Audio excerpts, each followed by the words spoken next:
Good afternoon, everyone. I'd like to welcome you to the Lincoln City Council meeting of October 26, 2020. In accordance with LB 898, please be advised that there's a copy of the Open Meeting Act posted in the back of the chamber by the northwest door. Let us all rise for the Pledge of Allegiance, followed by a brief period of silent meditation. I pledge allegiance to the flag of the United States of America and to the republic for which it stands, one nation, under God, indivisible, with liberty and justice for all.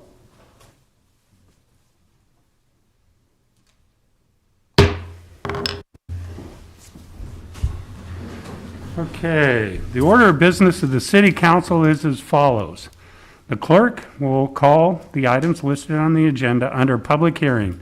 Anyone wishing to speak on an item should come forward after the clerk reads that item. The applicant and those in favor should speak first, then those opposed. The applicant may then make one short rebuttal. Each speaker should begin by stating their name, their address, and whether they are speaking in favor or in opposition of the item. Testimony is limited to 5 minutes. After all the public hearings, the council will vote on resolutions and items listed under third reading. And on the second and last Monday of the month, tonight, immediately prior to adjournment, anyone may speak on any issue not on the agenda for that date, nor plan for any future agenda. Will the clerk please call the first item? An announcement prior to our meeting: limited seating is available in the council chambers, or you may wait in the Bill Luxford studio or the hallway until your item is called. Then you can enter the council chambers and come to the podium. After you are finished speaking, you can exit the chambers to the door to your immediate left. Due to Veterans Day, the City Council will not meet on Monday, November 9th, 2020. And our first item on today's agenda is our consent agenda, sections 1 and 2. Thank you. Anyone wishing to address an item on the consent agenda may come up and do so at this time.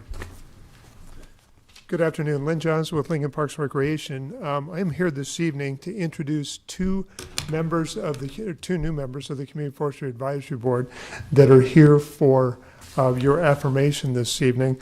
Erin Chambers is here this evening. Erin is an instructional technology media specialist at UNL. Erin is also a horticulture and community forestry graduate student at UNL. And I will let you know that Erin has been volunteering with the Community Forestry Advisory Board for a couple of years at this point. The other individual who is being introduced this evening is Patty Wen, and I have not seen Patty this evening yet, but Patty is a project manager at Q2 Software here in Lincoln. Okay, well, thank you. Erin, would you have any words you'd like to say? I'd like to say thank you to Lynn and to the council for this opportunity. I'm honored to serve Lincoln in this way. And I gained an interest in trees at the university when I started some graduate work on the side, in addition to being a staff member. So I look forward to supporting the board, the work of the Community Forestry Division, and benefiting our citizens that way. Any questions for Erin?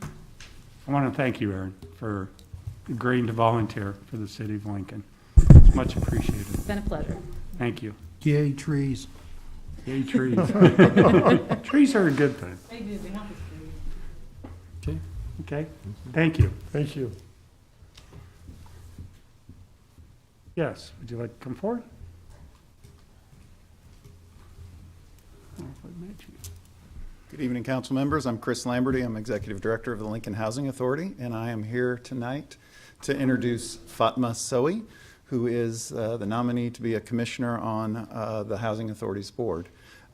Just for background, we have 5 commissioners on our board, and one of those appointments is always a participant in our housing programs that we generally refer to as our resident commissioner, and that's the role that Fatma has been nominated to fill for the next 5 years.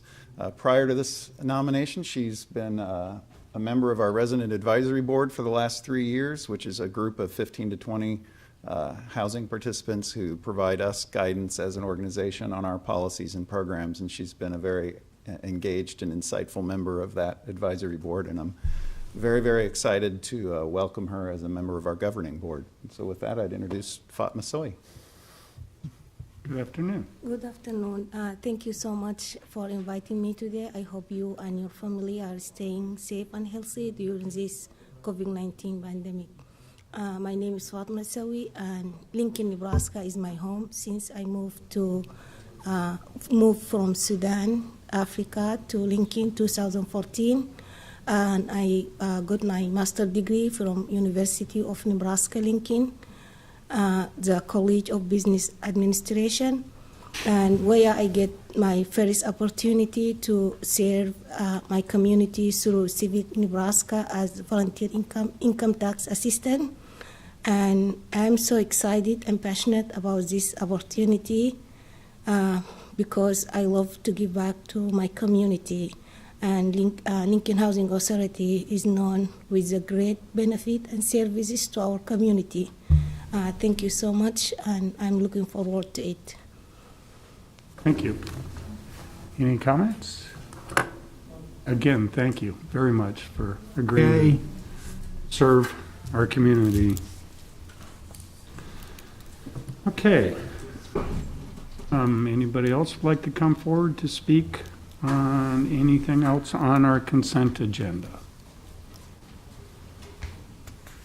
Okay. Seeing none, let's move on. We can now vote on our items for consent agenda, sections 1 and 2. Item 1A is appointing Patty Nguyen and Aaron Chambers to the Community Forestry Advisory Board for terms to expire August 14, 2023, introduced by Washington. Second? Been moved and seconded by Councilperson Ward. Any comments? Seeing none, please call the roll. Raybold? Yes. Ward? Yes. Washington? Yes. Bowers? Yes. Christensen? Yes. Schob? Yes. McGinnis? Yes. Motion carried 7-0. Item 1B is appointing Fatma Sowi to the Lincoln Housing Authority Board for a term to expire July 1st, 2025, introduced by Washington. So moved. Second? Been moved and seconded by Councilperson Ward. Any comments? Please call the roll. Schob? Yes. Washington? Yes. Ward? Yes. Raybold? Yes. Bowers? Yes. Christensen? Yes. McGinnis? Yes. Motion carried 7-0. Item 1C is approving a multi-year contract between City of Lincoln, Lancaster County, Lincoln Lancaster County Public Building Commission, and Murphy Tractor and Equipment Company for annual services, equipment, and accessory rental bid 20-191, introduced by Washington. So moved. Second? Been moved and seconded by Councilperson Ward. Any comments, questions? Please call the roll. Christensen? Yes. Schob? Yes. Bowers? Yes. Raybold? Yes. Washington? Yes. Ward? Yes. McGinnis? Yes. Motion carried 7-0. Item 1D is approving KHE LLC doing business as the Upside Lounge as a Keno satellite located at 2801 Pine Lake Road, Suite H, introduced by Washington. So moved. Second. Been moved and seconded by Councilperson Schob. Any questions, comments? Please call the roll. Schob? Yes. Bowers? Yes. Christensen? Yes. Washington? Yes. Ward? Yes. Raybold? Yes. McGinnis? Yes. Motion carried 7-0. Item 1E is approving an on-call professional services task order agreement between the city and Felsberg Holt and Ullvig to provide preliminary engineering services for Cotner Boulevard and Adams Street intersection traffic signal project, introduced by Washington. Yes. I'm not going to move right now because I'd like to amend 1E. We need to move it and get it on the, So let's let's move move it. the main motion and then So moved. Second? been moved and seconded by Councilperson Ward. Okay, I would like to move that we amend 1E with the correct contract. The contract that should be there should be on-call professional service task order agreement between the City of Lincoln and the Alfred Benesch and Company for preliminary engineering. It was just a slip of an oversight in the printed agenda. The correct attachments were in our packet. Second? Moved and seconded by Councilperson Raybold on the amendment. And this is just changing the name. Is that correct? Changing the item on the agenda, the packet was correct to us on the website, but the words on this agenda were incorrect. And the change is for the company. Yes, and yes, for the company. Okay. And that's also on the resolution, correct? Yes, it is, right there. Okay. Any other comments or questions? Seeing none, please call the roll. Washington, Yes. Ward, Yes. Raybold, Yes. Bowers, Yes. Schob, Yes. Christensen, Yes. McGinnis. Yes. Motion carried 7-0. And I need to call the vote for the main motion. Main motion. Washington, Yes. Ward, Yes. Schob, Yes. Raybold, Yes. Christensen, Yes. Bowers, Yes. McGinnis. Yes. Motion carried 7-0. Item 1F is approving an on-call professional services task order agreement between the city and Felsberg Holt and Ullvig for the use of federal transportation program funds to provide NEPA services for the Cotner Boulevard and Adams Street signal replacement project, introduced by Washington. So moved. Second. Been moved and seconded by Councilperson Ward. Any comments or questions? Correct company, I hope? Okay. Okay. Go ahead and call the roll. Schob, Yes. Ward, Yes. Bowers, Yes. Christensen, Yes. Raybold, Yes. Washington, Yes. McGinnis. Yes. Motion carried 7-0. Item 1G is approving the quote for 3 years between the City of Lincoln and Logic Inc. for Aviva Flex subscription and the associated customer first agreement terms and conditions for software technical support, software upgrades, and licensing requirements to be used by LTU Wastewater Division, introduced by Washington. So moved. Second. Been moved and seconded by Councilperson Ward. Any comments or questions? Please call the roll. Bowers, Yes. McGinnis, Yes. Christensen, Yes. Raybold, Yes. Schob, Yes. Ward, Yes. Washington. Yes. Motion carried 7-0. Item 1H is approving a professional services agreement supplement number 1 between the city and Felsberg Holt and Ullvig for Lincoln Beal Slough Trail, introduced by Washington. So moved. Second. Been moved and seconded by Councilperson Rabel. Any comments or questions? Please call the roll. Raybold, Yes. Ward, Yes. Christensen, Yes. Schob, Yes. Washington, Yes. Bowers, Yes. McGinnis. Yes. Motion carried 7-0. Item 1I is approving a professional services agreement supplement number 2 between the city and JEO Consulting Group, Inc. for Lincoln Beal Slough Trail, introduced by Washington. So moved. Second. Been moved and seconded by Councilperson Rabel. Any comments or questions? This is a good thing to get Beal Slough Trail done. Yeah. It needs to be. Okay, please call the roll. Raybold, Yes.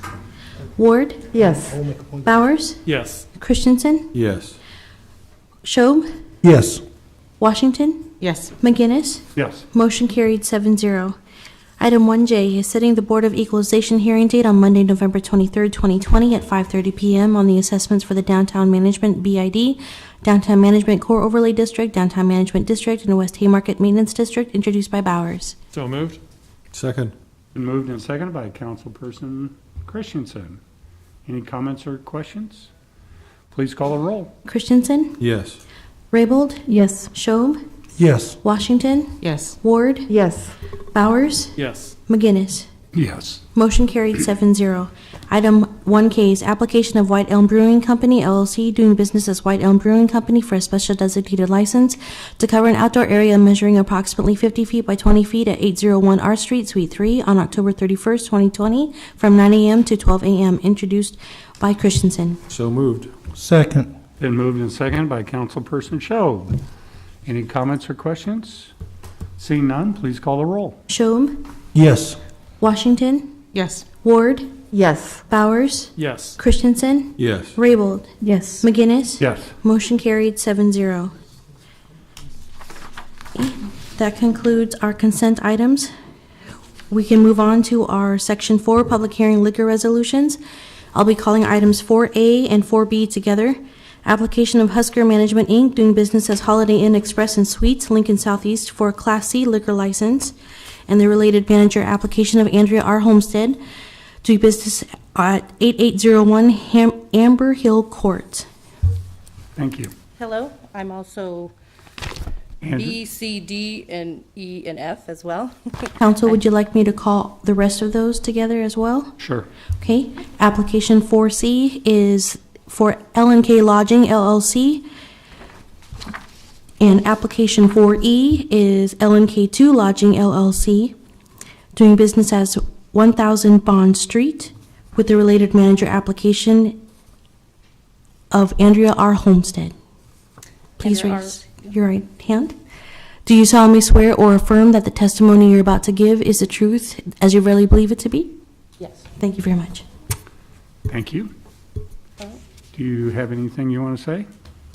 How many? You said these are 4? These would be 3 different hotels here in Lincoln that we want to start our manager's reception back up at, where we offer drinks to our Priority Club or reward members. Okay. Any questions for Andrea?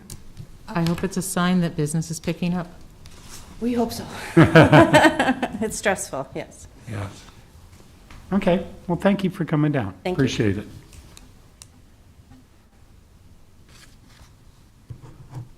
Item. Anybody else would like to come forward on this application? Seeing none, let's move on. Item 4G is application of Rhino Dynamics, doing business as Duffy's Tavern, and we did get a request to withdraw this application. Okay. All right. I will move we remove this item from the agenda. I'll second that. Been moved and seconded by Councilperson Washington that we remove the item from our agenda. Any questions, comments? Please call the roll. Christensen, Yes. Raybold, Yes. Washington, Yes. Schob, Yes. Ward, Yes. Bowers, Yes. McGinnis. Yes. Motion carried 7-0. Item 4I is application of Fast Taco LLC, doing business as Tipsy Tina's Taco Cantina, for a special designated license to cover an outdoor area measuring approximately 25 feet by 100 feet at 800 Q Street on November 14, 2020, from 8 a.m. to 12 a.m. Do you want to do H and I? For McKinney's Pub. Yes, sir. Excuse me, I did miss 4H. McKinney's is also the same application as well. Are you okay with me reading both items? Yes. Yes, we are.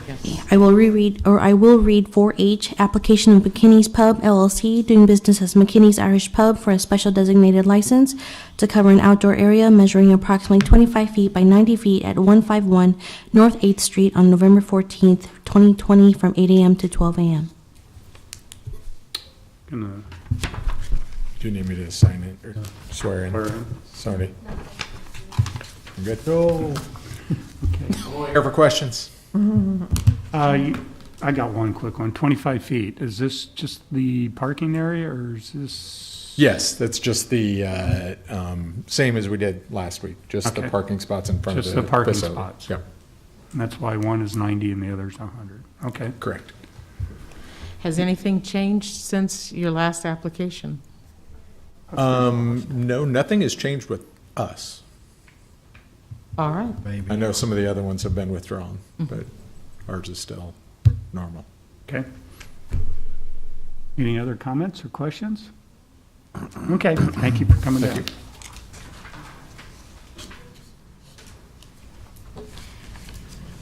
Item 4J, application of Brewski's Food and Spirits Haymarket, doing business as Brewski's Food and Spirits for a special designated license to cover an outdoor area measuring 300 feet by 43 feet on 8th Street between P Street and Q Street on November 14th, 2020, from 8 a.m. to 12 a.m. Is there anybody that'd like to come forward on behalf of Brewski's or anybody in opposition of this? Seeing none, let's move on. Item 4K is application of Killscreen Inc., doing business as VS Arcade Bar for a special designated license to cover an outdoor area measuring approximately 300 feet by 43 feet on 8th Street between P Street and Q Street on November 14th, 2020, from 8 a.m. to 12 a.m. Is there anybody here that'd like to speak on behalf or in opposition on this item? Seeing none, let's move on. Item 4L, application of Laszlo Inc., doing business as Laszlo's Brewery and Grill, Haymarket for a special designated license to cover an outdoor area measuring approximately 92 feet by 23 feet at 210 North 7th Street on November 14, 2020, from 8 a.m. to 11 p.m. Good afternoon. Good afternoon. Eric Schaefer with Laszlo Inc. Just here to answer any questions. Does anyone have any questions for Mr. Schaefer? Has anything changed in this application from the one we saw last week? No. All right. That's a good question. Any other questions, comments? Thank you for coming down. Thank you. Anybody else like to come forward on this item? Seeing none, let's move on. Item 4M, application of Benchmark Redevelopment, Inc., doing business as Buzzard Billy's Armadillo Bar and Grill for a special designated license to cover an outdoor area measuring approximately 300 feet by 43 feet on 8th Street between P Street and Q Street on November 14th from 8 a.m. to 12 a.m. Anybody like to come forward and speak on this item? Either in favor or against?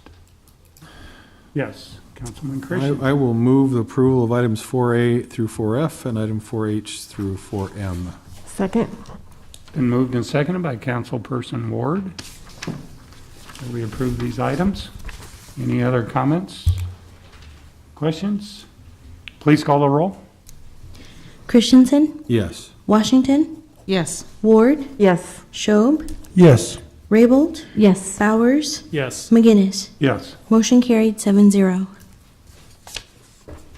Okay, that concludes our liquor. Correct. Move on to our public hearing resolutions. Item 5A is approving an interlocal agreement between the City of Lincoln and Lincoln Public Schools for residential recyclables collection site. Good afternoon. Good afternoon, council members. This is a very simple agreement between the city and Lincoln Public Schools. I'm sorry, I'm Donna Garden. I'm the Assistant Director of Lincoln Transportation Utilities. Yay. This is a simple agreement between the city and Lincoln Public Schools for the construction of an expanded and enhanced recycle collection site. This will be the property associated with East High School and the ongoing operation of this site for a period of 5 years.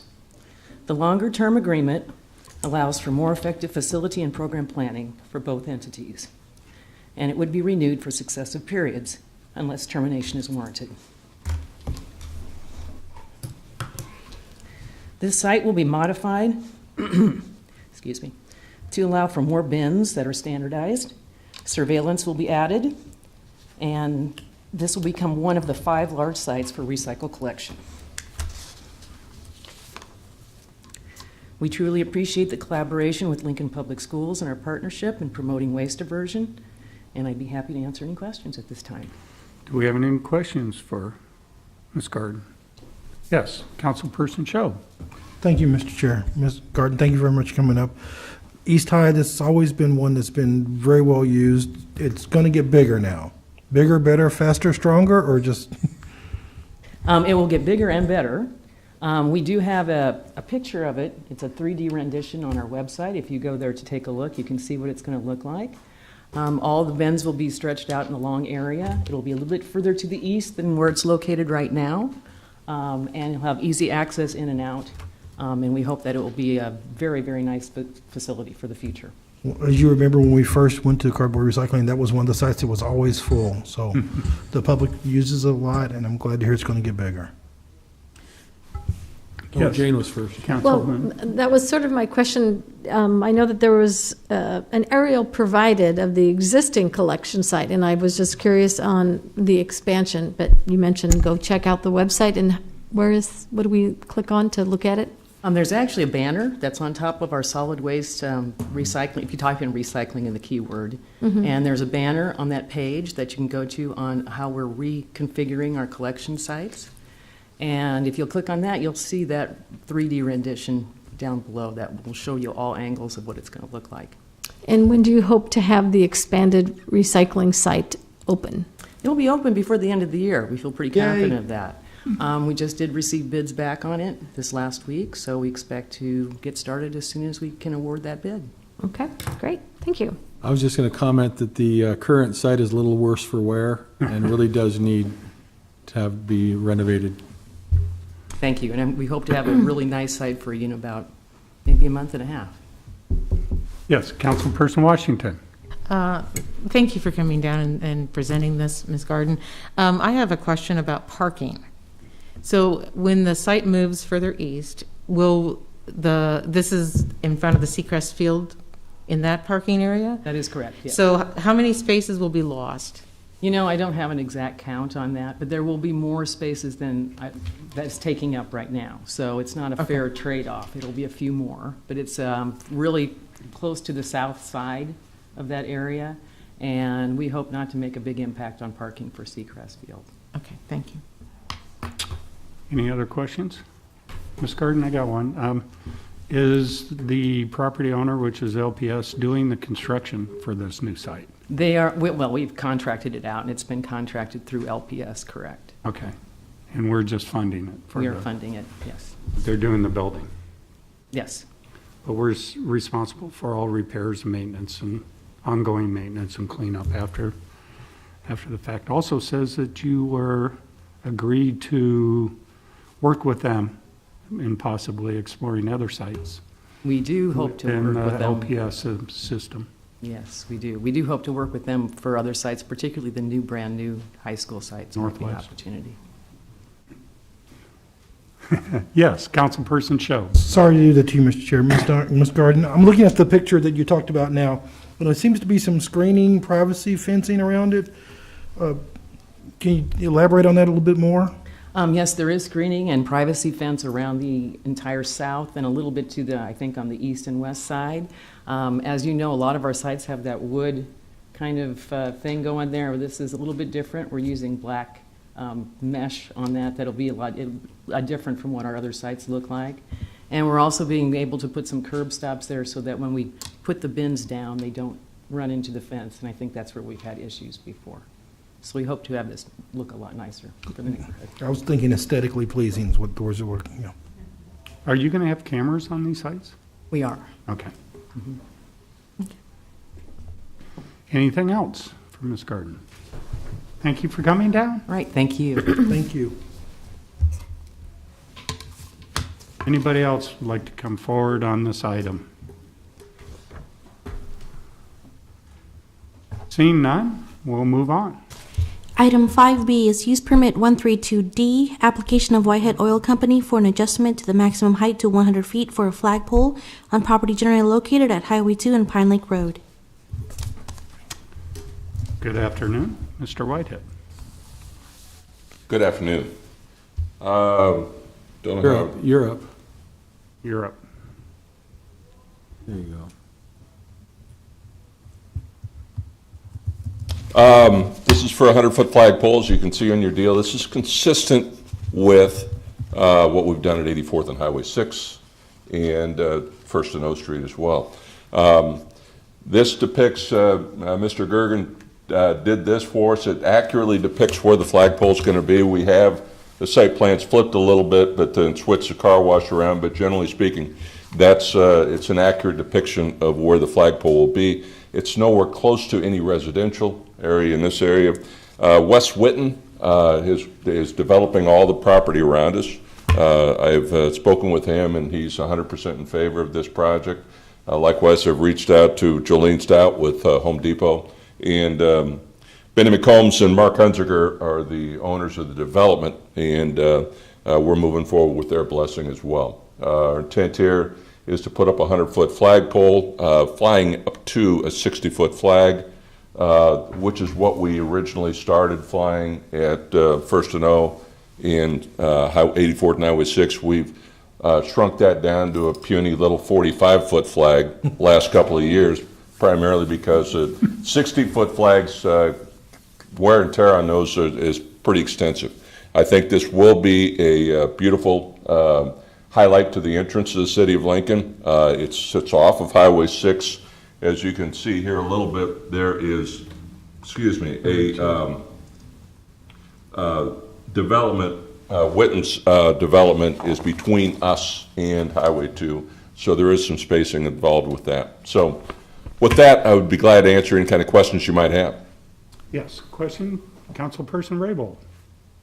Mr. Whitehead, thanks for coming down. So are you going to be displaying the American flag, but at some of your other locations on game days, you have the Nebraska Cornhusker flag too? Yes. You're going to do both? Intend to do that. Okay, terrific. Thank you.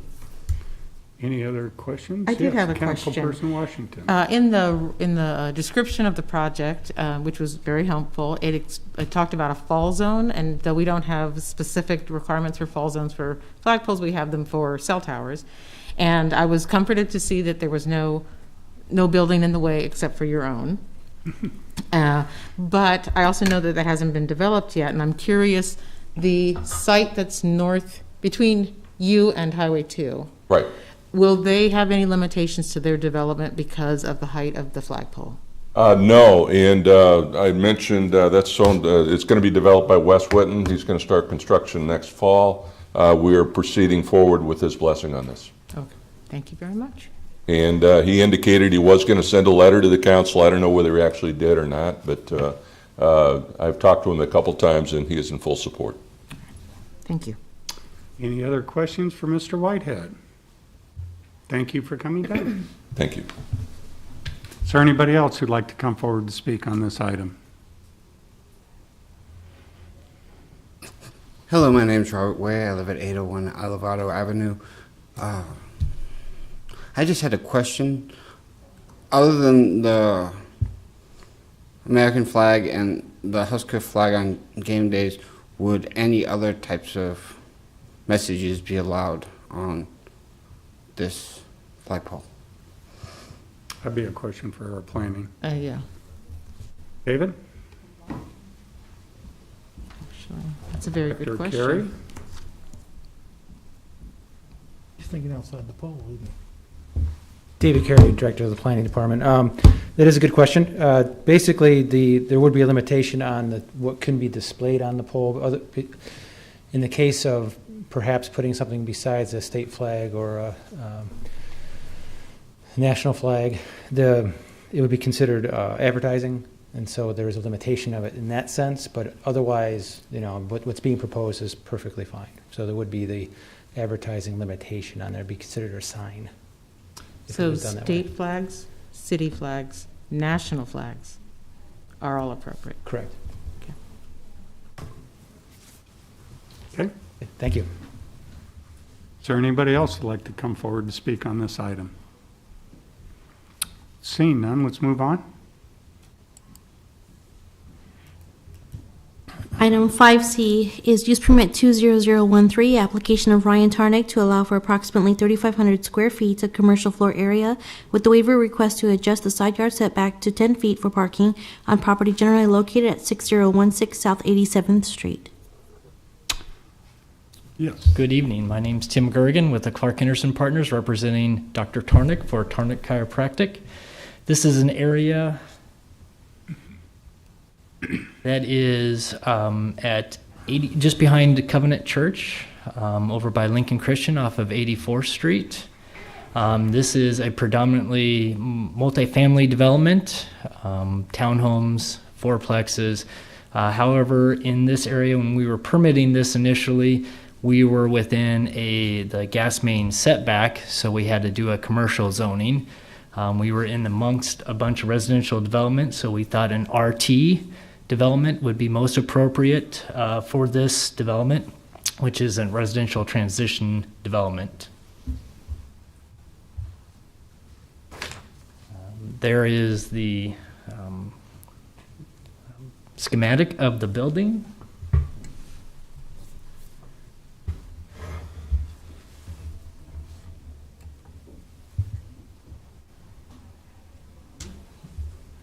There you go.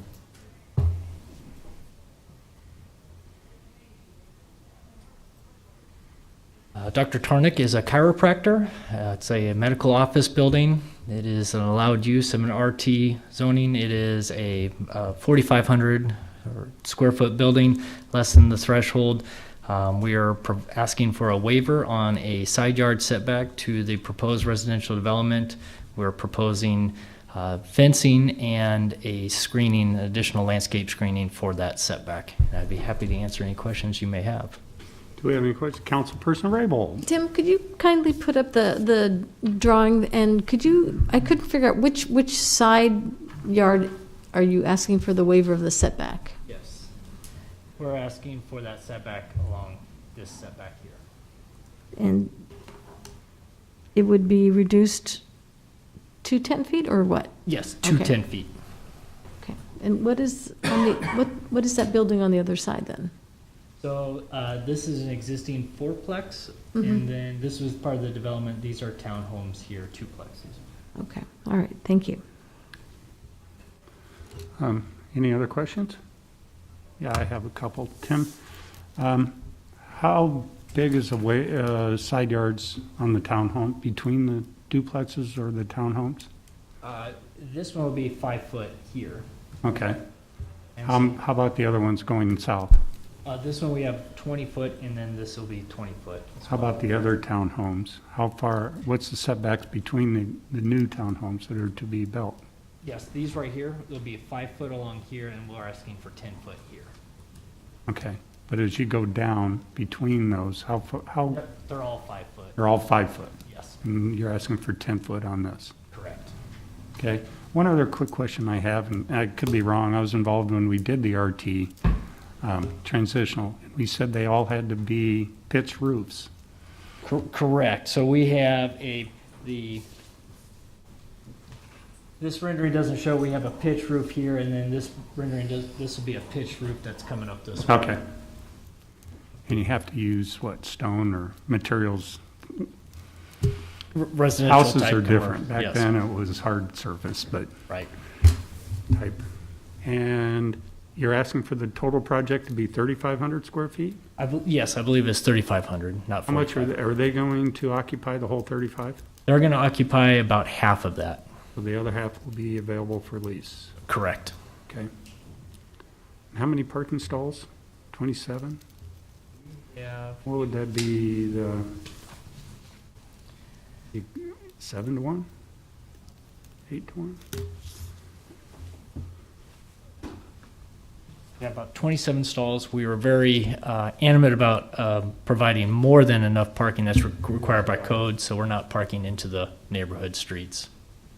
And the reason we're going with office and such, because you can't build a home on that lot? We cannot build residential there. Because of the gas setback, which the gas main is right here. And that public opinion of the gas line setback was done after these homes were built. Okay. Okay, thank you. Yep. Any other questions? Okay, thank you, Great, Tim, thank you. for coming down. Anybody else like to come forward on this item? Seeing none, let's move on. Item 5D is accepting and approving the report of new and pending claims against the city for October 1st through 15, 2020. Would anybody like to come forward on new and impending claims? Seeing none, let's move on. Item 5E is amending ordinance 20989, suspending portions of Chapter 5.04 of the Lincoln Municipal Code during the current emergency to allow the City Council to delegate its authority to revoke or deny a special designated liquor license to the mayor and/or her designee. Anybody like to come forward to speak on this item? Okay, any questions by council? Okay, let's move on. We vote on the resolutions, correct? Oh, sorry, Jane. Jane Kinsey with Watchdogs. The city council should not give any more power to the mayor than she already has. She's trying to take over everything. She has disagreed with the governor about this, and we definitely feel that city council members have been elected in various parts of Lincoln, and that they should continue to have their power. So we would be against this. I also want to say that on October the 5th, a public hearing was on the list agenda, and nobody asked for me to come or anybody to come forward to speak for it. So I would appreciate it if, when there's a public hearing listed on the agenda, that it would be called for someone to speak, rather than somebody having to jump up and remind you. Thank you. Anybody else would like to come forward to speak on item 5E? Okay. Seeing none, let's move on to the vote. Item 5A is approving an interlocal agreement between the City of Lincoln and Lincoln Public Schools for residential recyclables collection site, introduced by Washington.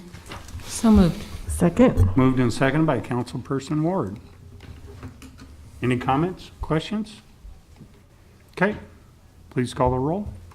Schob, Yes. Ward, Yes. Washington, Yes. Christensen, Yes. Bowers, Yes. Raybold, Yes. McGinnis. Yes. Motion carried 7-0.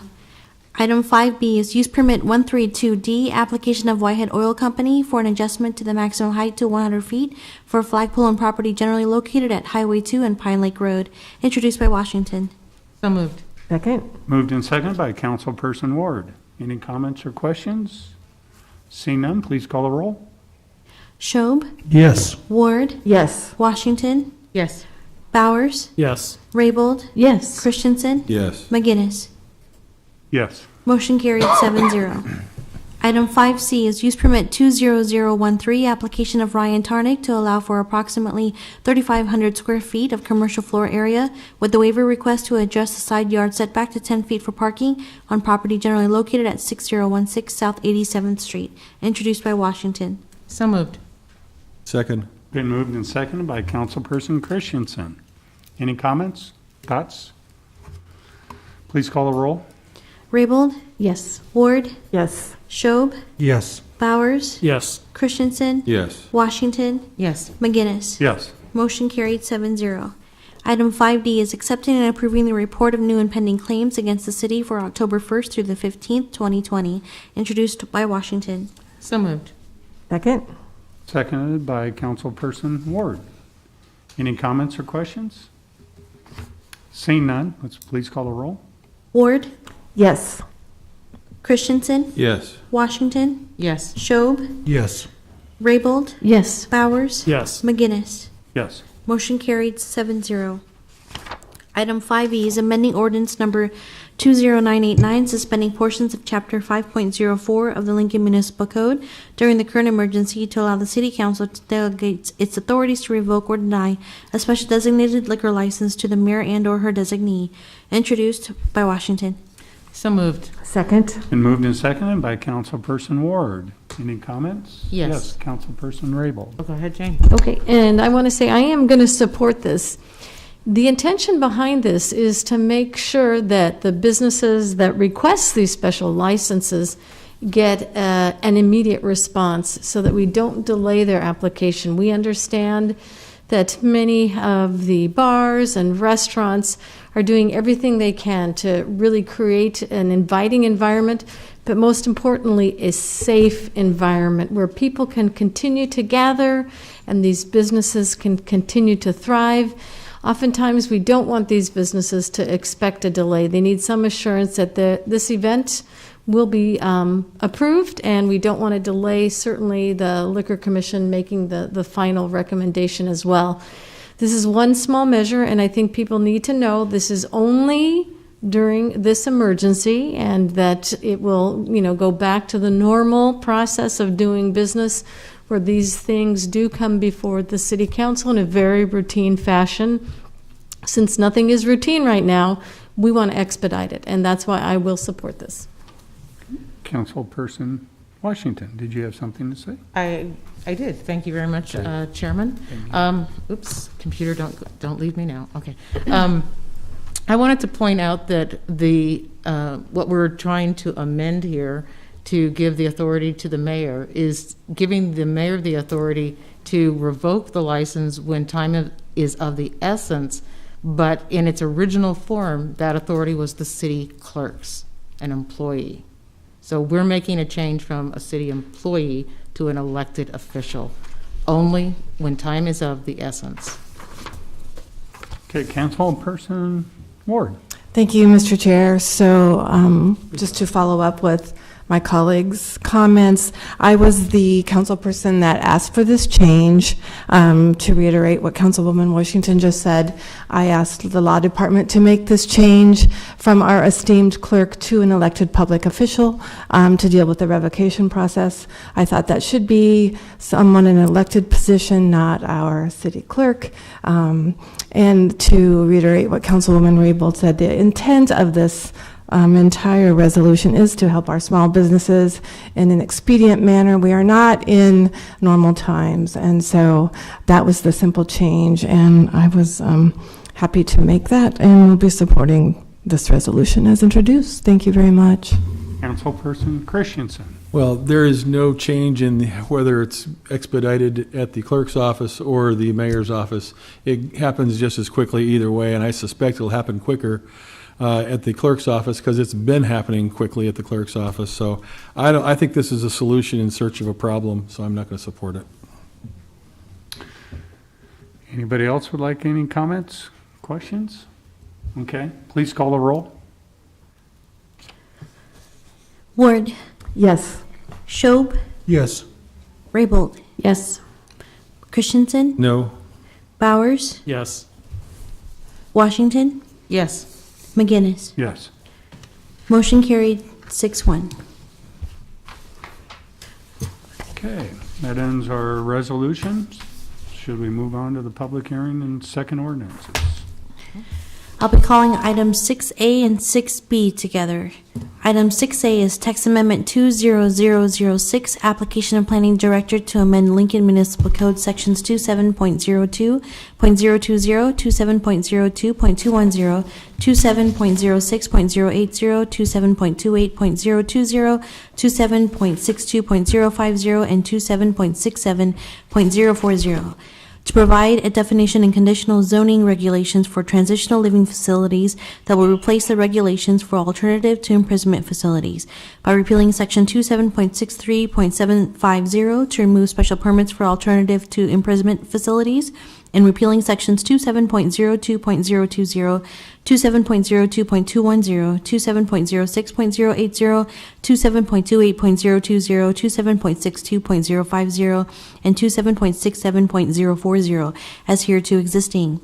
Item 6B is an ordinance amending Chapter 5.38 of the Lincoln Municipal Code relating to motels, hotels, rooming, lodging, and apartment houses by amending sections 5.38.05, 5.38.010, 5.38.015, 5.38.016, 5.38.020, 5.38.030, 5.38.040, 5.38.045, 5.38.050, and 5.38.055 to add a definition of transitional living facilities to create permit and inspection requirements for transitional living facilities, and repealing sections 5.38.010, 5.38.015, 5.38.016, 5.38.020, 5.38.030, 5.38.040, 5.38.045, and 5.38.050, and 5.38.055 of the Lincoln Municipal Code as hereto existing.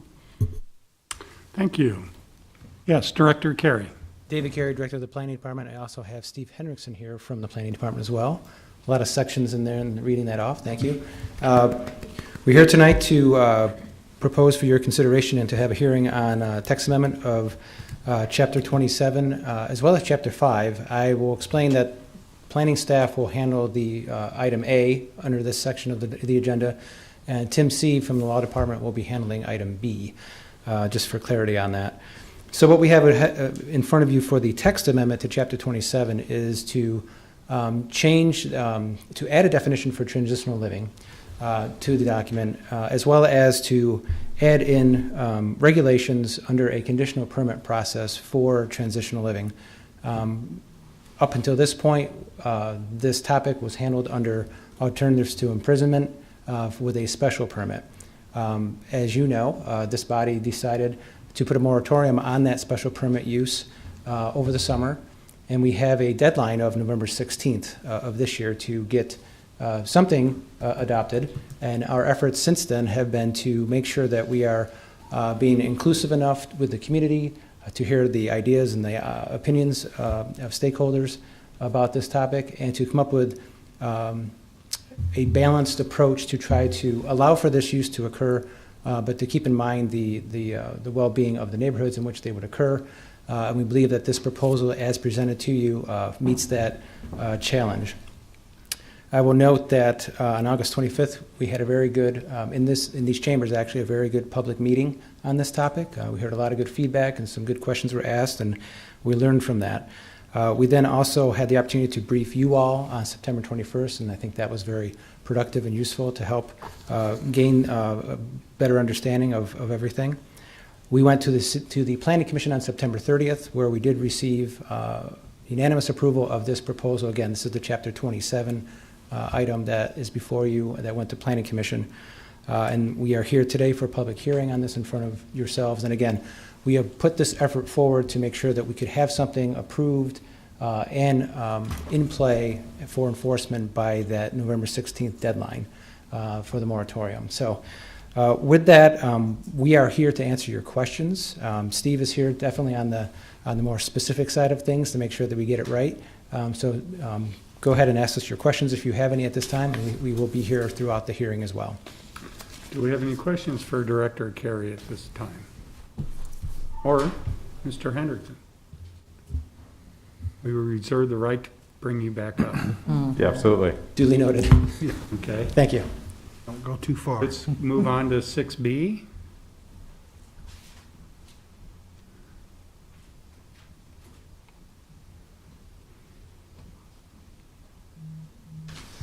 Members of the City Council, Tim C., Assistant City Attorney. What you have before you in item 6B is an amendment, a proposed amendment, to Chapter 5.38 of the Lincoln Municipal Code. Chapter 5.38 is generally in place to create a permitting and registration process as well as an inspection process, largely for apartments, hotels, multifamily dwelling units, sort of as a general framework. Our office received some proposals to consider, and in the course of considering those proposals from a number of members of the council, we put together this as a solution, or at least as a proposed solution. We thought that the ideas that were being set forth in terms of regulating and permitting these types of facilities made some sense to try to get them into an existing framework rather than to try to create a new set of rules and regulations that would just be specific to this. And so what you have in front of you is, again, a proposal to add some of or add some oversight in terms of Chapter 5.38 to transitional living facilities. If you go through the provisions specifically, there would be a permitting requirement that is similar to rental dwellings that have 3 or more units. There would be a requirement as part of the application process that they identify the agencies with which that facility might be approved by. And then the inspection process that is otherwise in place for these multifamily units is a similar process for the transitional living. With that, I'd be happy to take any questions you might have. Do we have any questions for Mr. C? Seeing none, thank you. Thank you. Again, we reserve the right to call you back. Fair enough. Okay, is there anybody who would like to come forward on 6A or 6B? Good evening. My name is Greg Newport. I live at 1954 A Street. It's in the near south neighborhood.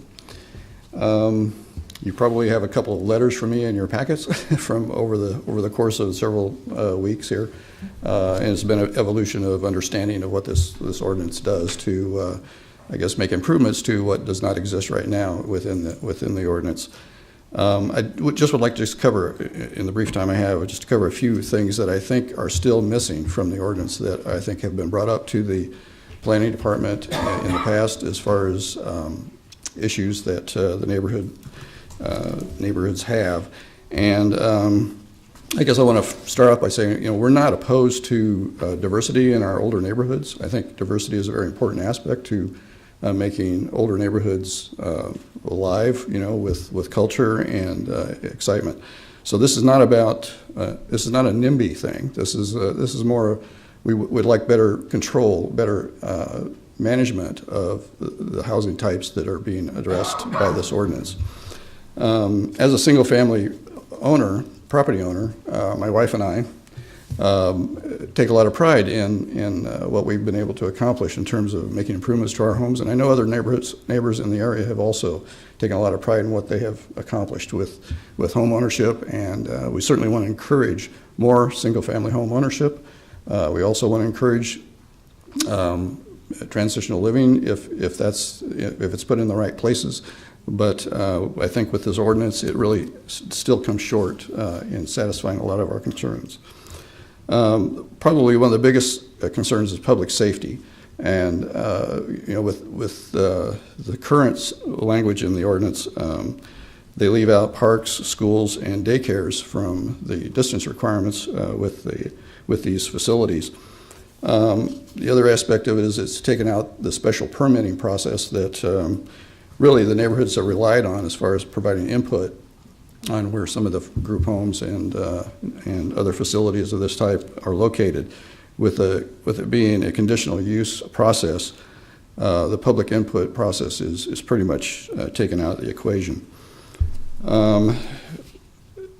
We think there's a few administrative things that could be done to improve the language in the ordinance. And one of it's just, it does address revocation as part of the process when you might have a facility operator who's not operating according to the rules and expectations. But the revocation process really just allows someone else to come in and take over the property, either through an LLC name change or some other similar simple legal maneuver. We'd like to see a 1-year revocation period on that stipulation that basically would add meat to the enforcement of that, making sure that operators are operating within the rules set out. Another important aspect is with the 1,000-foot distance radius requirement, mapping seems to be a very important issue. Knowing where these facilities are so that accurate maps can be developed. We ran across a situation where a home just 3 or 4 doors down from us was left off the map that the city is using or potentially would be using. So we want to encourage that the planning department have accurate maps, that the neighborhood can rely on, and we'd be happy to assist in that development if necessary. The information, I think the 5B changes goes to addressing some of the other issues that we did have, and I'm glad to see that being accomplished. Contact information is very important, knowing who to contact if there's an issue with a property that you're next to or within a neighborhood. So having that contact information available to property owners within the neighborhood or the neighborhood organization is very, very critical. It's more than just having the ability to call the police or the health department, but knowing the particular operator and making them aware that maybe there's things being done on the property that shouldn't be done. We also have an issue with the fact that these permits are not being required to be renewable. Kansas City has a 2-year renewable period on all of these. They're transitional living facilities. And it would be really helpful if there was a renewal period applied to the ordinance that then it can be administrative or whatever, but just making sure that the facilities the operators know that they are being reviewed more on a more strict basis than what the ordinance provides. I'm probably going over my 5 minutes, but if you have any questions or concerns, I guess the last letter I sent out is probably more succinct in terms of the issues that I have I've brought up here tonight, but I'd be happy to answer any questions from that letter or from anything else. Questions? Mr. Newport, thank you for coming down. All right, thank you. Thank you for your letters. Yeah. Gesundheit.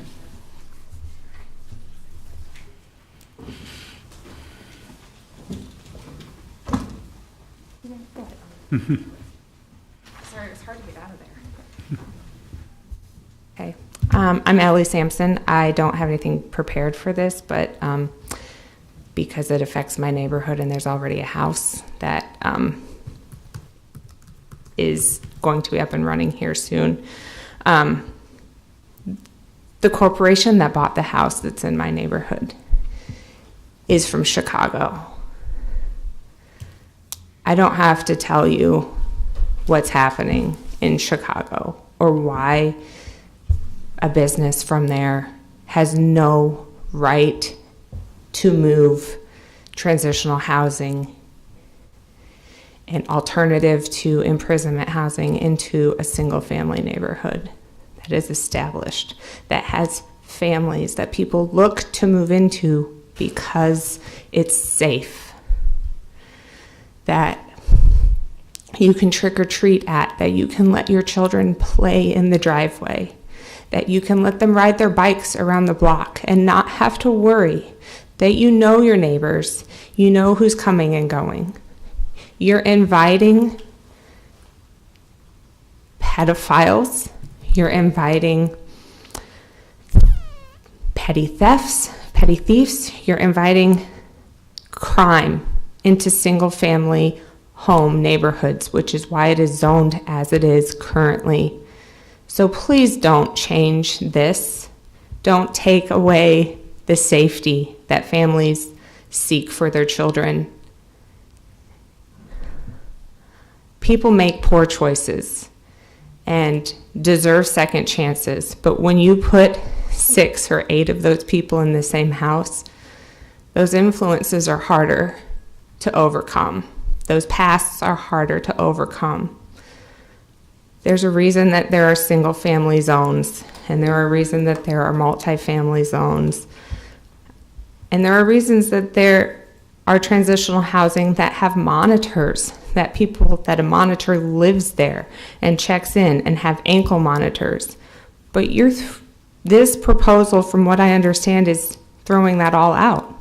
It doesn't have a live-in supervisor. It has a Ring doorbell to check the comings and goings. It's not safe. If you push this through, corporations from outside of Lincoln are going to do what they did in my neighborhood and buy up these homes and put criminals in them. And Chicago's going to happen in Lincoln, Nebraska. So please put the safety of the kids first. Thank you. Yes. Hello, City Council members. My name is Lacey Bolte. It's LacieBolte. I testified back at the hearing in July about the property on 420 South 28th Street in Woods Park neighborhood. I live in Woods Park neighborhood. I'm at 855 South 33rd Street. I am the social worker who told you that it's an awesome thing. We should have these in our neighborhoods. So I'm a little bit on the different side than the other folks you've heard from tonight. I'm a board member of our neighborhood association. I'm a homeowner. I'm invested in my community, and it's been a great thing.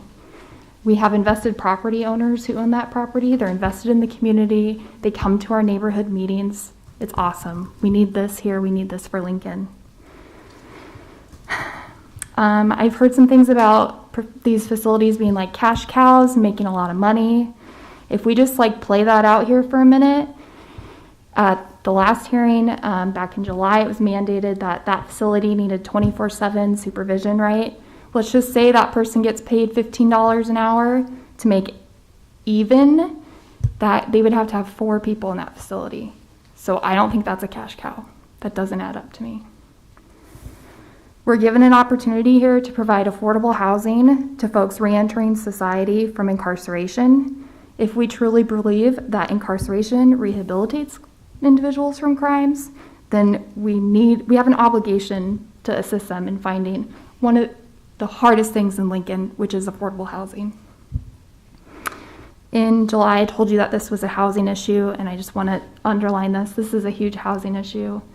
It's incredibly hard to find affordable housing. I know I just said that, but I really want you to understand that. I work with folks every day. That's their biggest barrier here in town.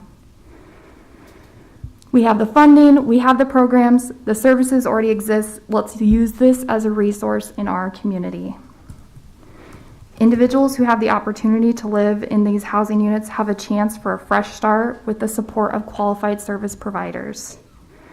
In social work, we are professionals bound by a code of ethics. One of our core values is a practice of dignity and worth of a person. To me, This is an issue to be concerned about placing more restrictions on individuals staying at these housings, restrictions that don't exist when they're released into the greater community because of the opposition of the neighborhood, not because the law permits it. Let's encourage and support programs like this. Planning did a ton of work on this. Let's move it forward. Let's not add any more barriers.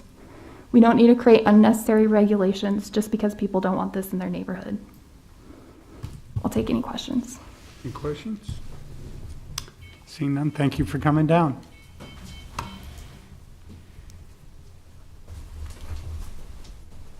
Okay, I've never done this before, so my name's Christina. Just breathe. I'll breathe. Don't worry, I'm good. Thank you. I'm going to take a little bit of a different stance than she just did. I worked in the Department of Corrections for about 4 years, and I worked at Lincoln Correctional Center with the pedophiles on their unit on a daily basis.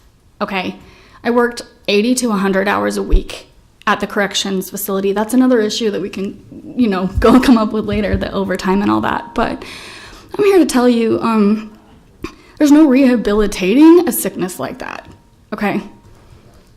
If you're gonna sit there and you're gonna send your grandkids to that neighborhood to go play outside, hang out with their friends, all that, I could make your hair curl with things that I have heard these people say, do, act upon, say that they would do when they got back out.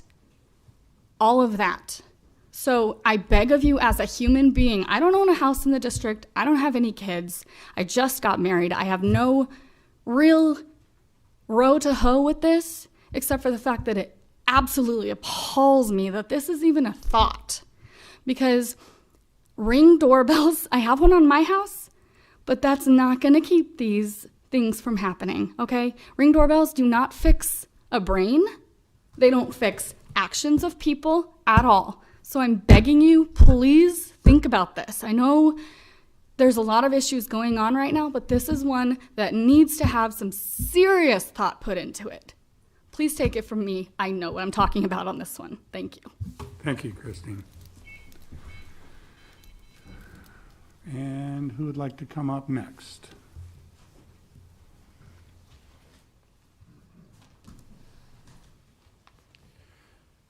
Good evening. My name is Roy Helm, H-E-L-M.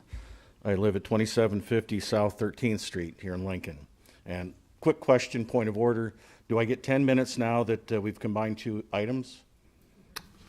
No. Okay. I'll quit. Nice try. Okay. Well, I just want to express some appreciation for Commissioner Core from the Planning Commission. I'm glad that she stood up and spoke for the architectural integrity of homes and of existing neighborhoods. And contrary to Commissioner Beckes's stance, silence does not necessarily indicate indifference. So architectural integrity is important. I want to make that perfectly clear. I do have some permitting concerns. I do understand the land use issue, and I'm comfortable with a permit being transferred on sale or transferred to another person. However, we do need to consider a two-tier system.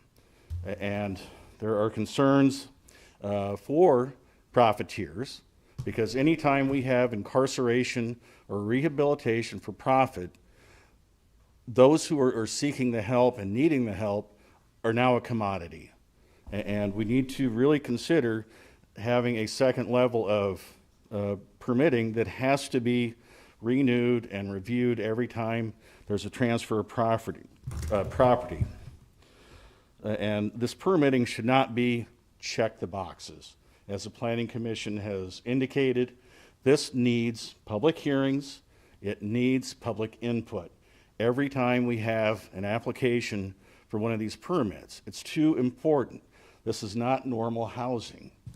And as you'll hear and as you've already heard, there's a lot of concern. And this is not about keeping these facilities out of my neighborhood. I have one right next door that has 3 individuals. It's going to go to 6, maybe 8.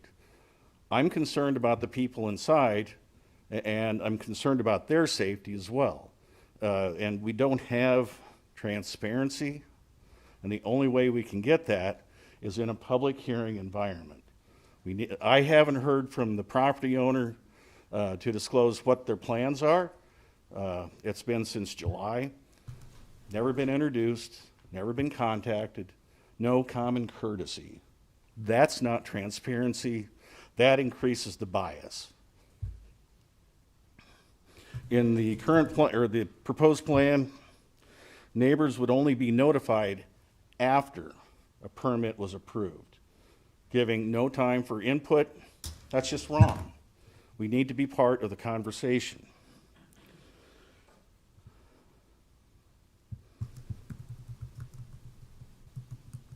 There was a suggestion that notification be sent to the presidents of neighborhood associations, which is a good plan when these facilities are going to be established, but it's not enough. Not all residents belong to their neighborhood association. And along those lines, the 200-foot distance that we're looking at for notification should be expanded to at least 1,000 feet. I mean, if we're looking at 1,000 feet zone for proximities, we should notify homeowners within 1,000 feet. It's just the right thing to do. And again, it's beware the profiteers. I can't stress that enough. It is a concern of mine. Incarceration or rehabilitation for profit is a Schadenfreude, which is German. This is taxpayer money that we're talking about going into these facilities. And as such, we as taxpayers need to keep our input, and you need to keep your authority on this. 1 minute. It's lazy or a power grab for it to be otherwise. I don't know if the planning commission or planning department just wants to write it off and not do their jobs, but it belongs here. So please, I'm asking you, amend the resolution to appease the concerns that you've heard, or extend the moratorium so that we can have further conversation and make this better. I do appreciate the work that's gone into this. There's significant improvements, and I do appreciate that. But I think it was said before, we need to do more, and we can do more, and we got to make it work. So thank you. Questions? Mr. Allen, appreciate it. Okay, Thank you. Thank you.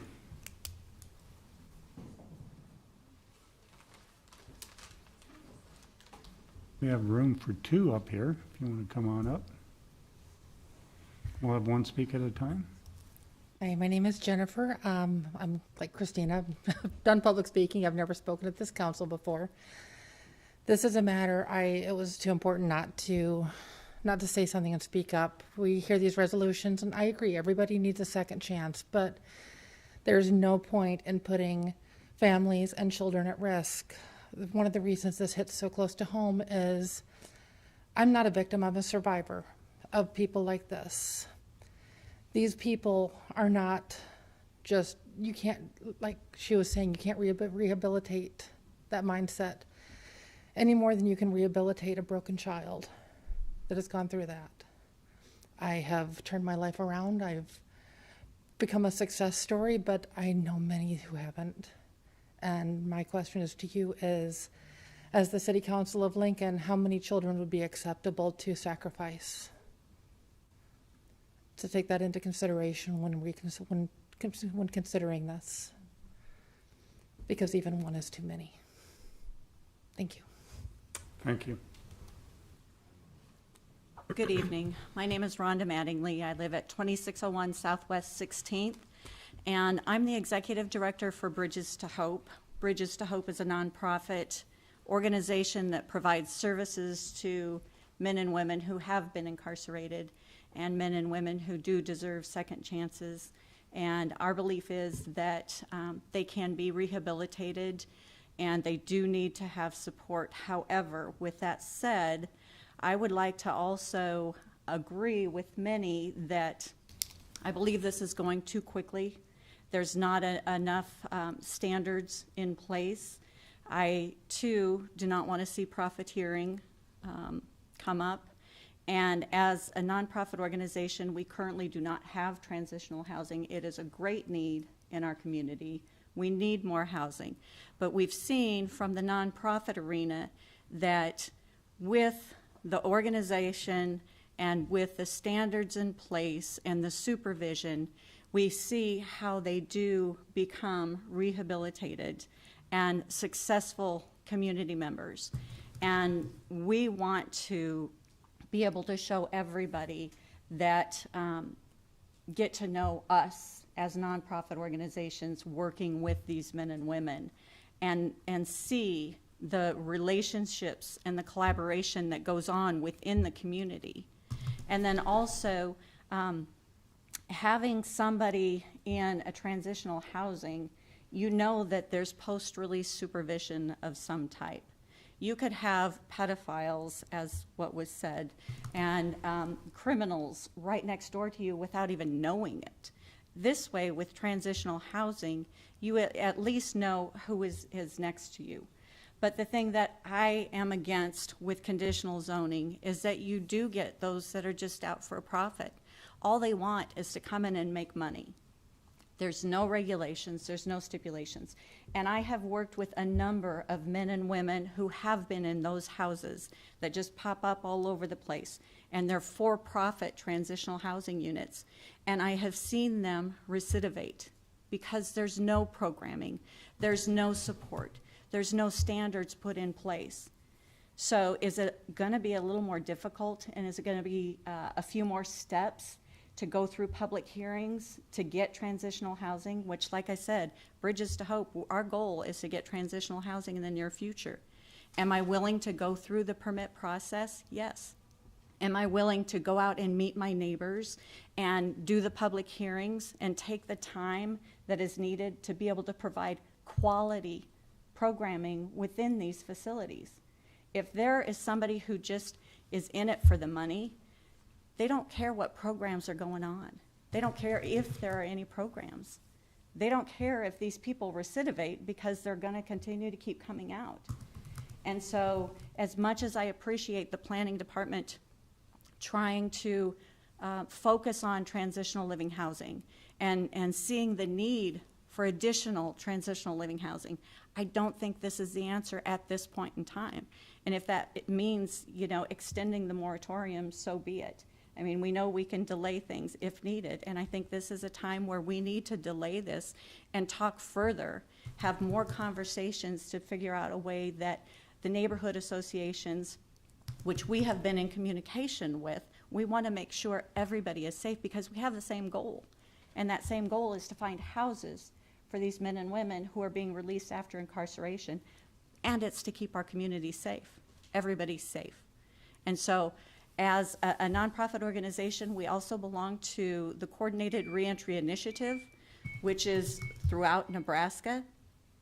And all of us agree that there needs to be standards in place. There needs to be programming. There needs to be a step back to stop this train from running away and take a breath and really see how we can all come together. And then in the planning department's attempt to move forward, please include us nonprofits, include the Coordinated Reentry Initiative, include the neighborhood associations, so we can all come together with a good plan that makes everybody feel safe, everybody feel comfortable, but it breaks that stigma of criminalizing every person. Thank you. Thank you.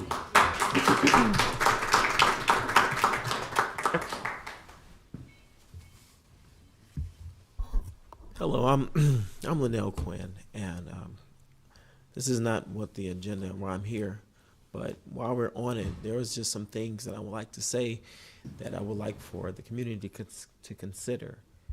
Now, I've heard about, of course, the safety concerns, of which we all should be concerned about, anything that to do with safety and all. But my question is, if it's possible that, because I've worked in they call it a halfway house. I worked in a halfway house when I lived in the state of Wyoming. And there were some very, very guilty people, and there were some people that were, evidently showed that there was no guilt, but of course I'm not a judge or juror. And to prevent, everyone from being categorized just because one may deem them to be a criminal or whatnot or what have you, I would just like to make a suggestion. This is all I'm here to do, is just make a suggestion for this small issue here. Now, I do know that in Wyoming, and I'm believing in other states, they have places where they may accept certain types of crimes that, or I should say rehabilitated type of crimes. Like there are some facilities that may not house sexual predators or high crime kind of things. But like, let's say, example, a drunk driver who committed some very, high amount of money type of damage, or maybe even fatalities, or people that may have actually made mistakes, but yet the justice system still hold them as criminals. Now, I can live in a neighborhood. Now, I'm from Detroit, Michigan, so I can live in a neighborhood where, those types of things that goes like that, I would be perfectly fine with that. In fact, you'll end up finding a lot of people who you will find more beneficial to your community to prevent further types of activity in their stead. For example, like if someone has a drinking problem, that right there, if they become, rehabilitated and they have these houses for these people, and again, I'm not here to vouch for them or just a suggestion, is it possible we can look at possibly making a standard or a restriction for these types of level of crimes and say, this halfway house don't accept high profile crimes, criminals, but maybe like minor issues, like maybe I would say like marijuana cases or the things of that sort. Just looking at smaller crimes, if those types of facilities and transitional facilities can be, as a model for the citizens of that particular area, can show as a model, like, look, it's okay. You don't have to be a criminal. You need to go out and do your, get a job, do your work, and you can live amongst people of a society to where you're comfortable at. We wouldn't want to, shun those people away because one, he is without sin, let him cast the first stone. But in course, like I say, I'm not here for this particular issue. It's just thinking back at some of the people that I have met in these types of facilities, and it's like, wow, you really here. And while I do have it just a few minutes, it's a scary situation for me because I'm looking through history, ideas of history books. I'm only 30, but I only can imagine some of these types of conversations they had during Jim Crow or back during the 60s and 70s, where people prejudged, not even knowing. All they knew that it was some sort of attachment to something that was illegal. But there was a point, there was a time where it was illegal to sit in front of the bus. It was a time where it was illegal to eat in the same restaurants. It was against the law. And again, I'm not here to vouch for anyone's criminal behaviors. All I'm saying is we have to look at a bigger picture here, which is, can there be restrictions to low crime and high crime transitional facilities? And if it's a low crime, I believe that the society themselves will show the mirror of how it's supposed to be. 1 minute. I'm from Detroit. And when I came here, I'm like, you know what? I like it here. It's cool. And I've adapted to the living arrangements here. I still got some things I need to work on, but outside of that, I think I spent a lot of my time, but just wanted to consider that, That's all. Thank you. Thank you. Thank you for coming down. Hi, friends. Jane. See you again. John Herms, yeah. I'm just not at all surprised by this, at all. The mayor has expressed outspoken support, and presumably 5 of the 7 of you, for an outspoken 77-year-old pedophile presidential frontrunner that likes to sniff little girls. 4 days ago, Mayor Larry Gaylor Baird, just posted a picture of herself dressed as Peter Pan for Halloween. That story was written by J.M. Barry, another suspected pedophile. I'm just not at all surprised. And another reason probably for a recall. That's, I guess, all I have. Thank you. Who else would like to come forward to speak on this issue? Ms. Kinsey? Jane Kinsey with Watchdogs. I think this lady that in the red, Bridges to Hope, had the best sensible idea. I read the transcript by the Planning Commission, and people asked them for regulations, and they said they couldn't do it. All they could address was the facility.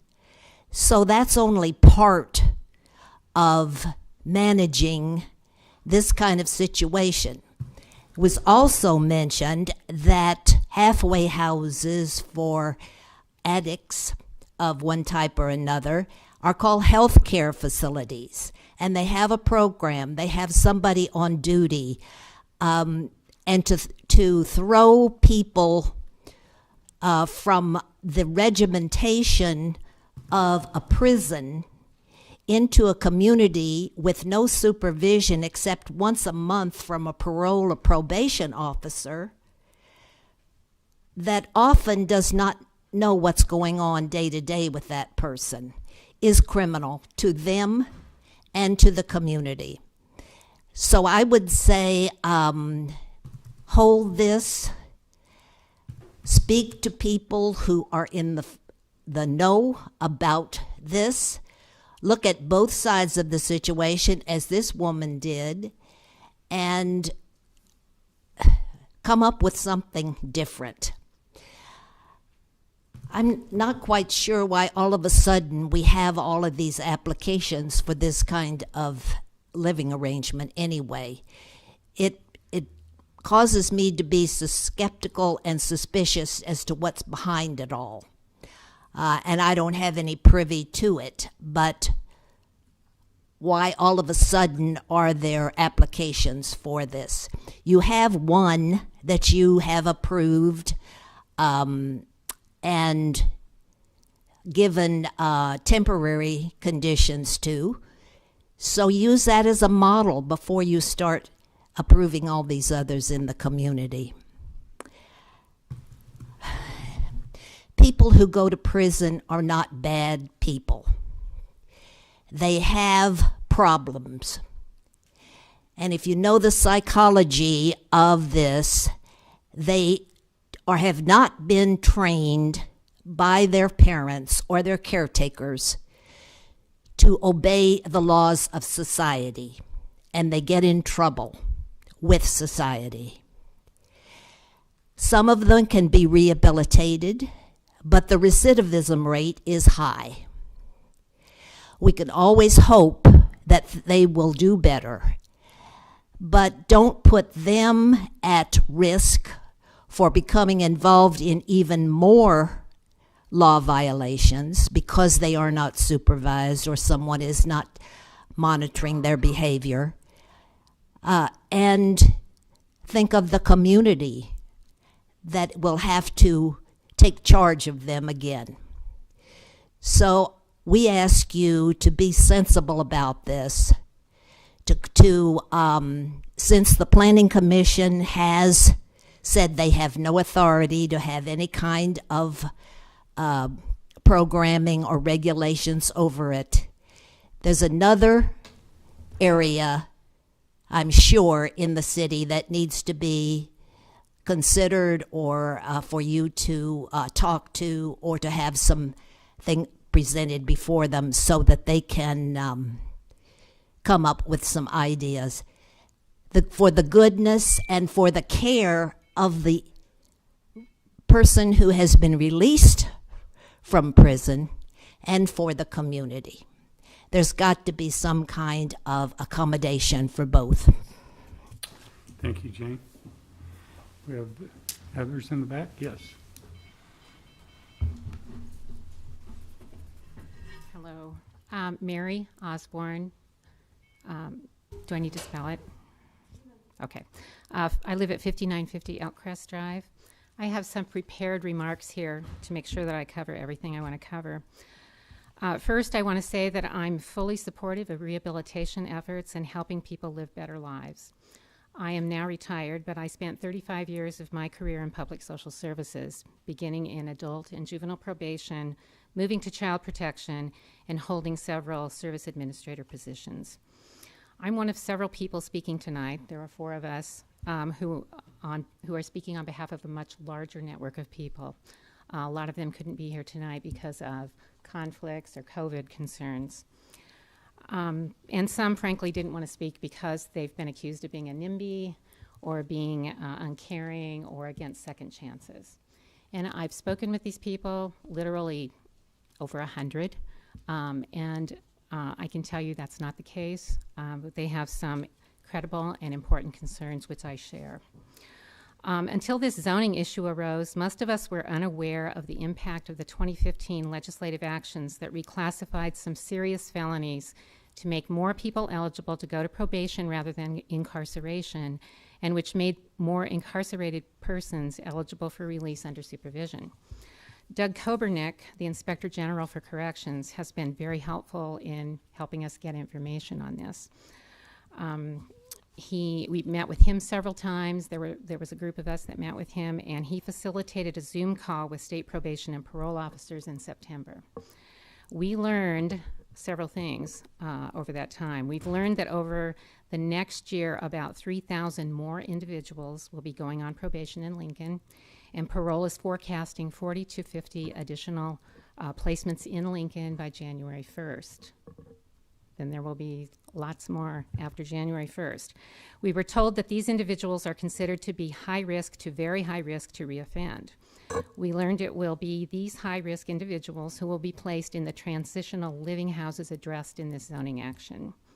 And we are not worried about the Bridges to Hope programs, the St. Monica's homes, or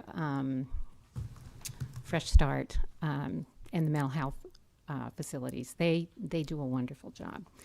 In many cases, however, the transitional living houses for which this zoning change is directed are places that will not and are not expected to offer any on-site staff or supervision.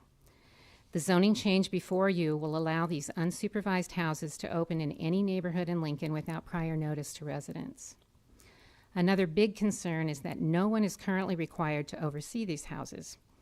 Probation tells us the city is responsible for oversighting problems that arise. The planning department has said, and has published in writing, that this would be probation's responsibility. The probation official specifically said it is the responsibility of municipalities to create and oversee their own regulations, and they won't be doing this. When we asked, we were told that they don't necessarily even check to see if there's actually a bed in these houses. And we were told during COVID, no one is making house calls. Now, I'm not saying this to throw probation under the bus.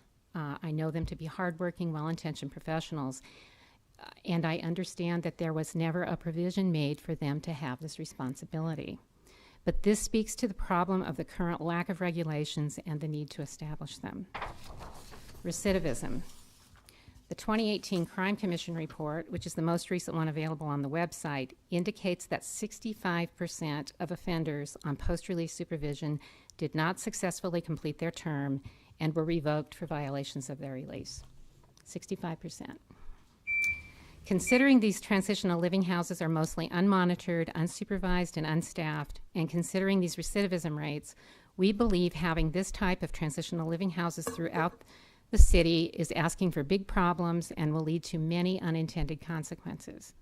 I know you will hear arguments that this group would otherwise just be out there in the community, but I reiterate, the unsupervised and unmonitored nature of these approved houses is inconsistent with public safety. As I said before, I'm fully supportive of rehabilitation programs. There are several well-run programs in Lincoln on which to model supportive housing, and those will truly support rehabilitation in ways that also protect public safety. The current transitional living houses being approved under the proposed zoning changes are not the supportive housing needed. For this reason, we ask that you, number 1, deny the zoning change proposal before you, and number 2, extend the moratorium on these transitional living houses until effective rules and structures can be developed. Thank you. You bet. Thank you.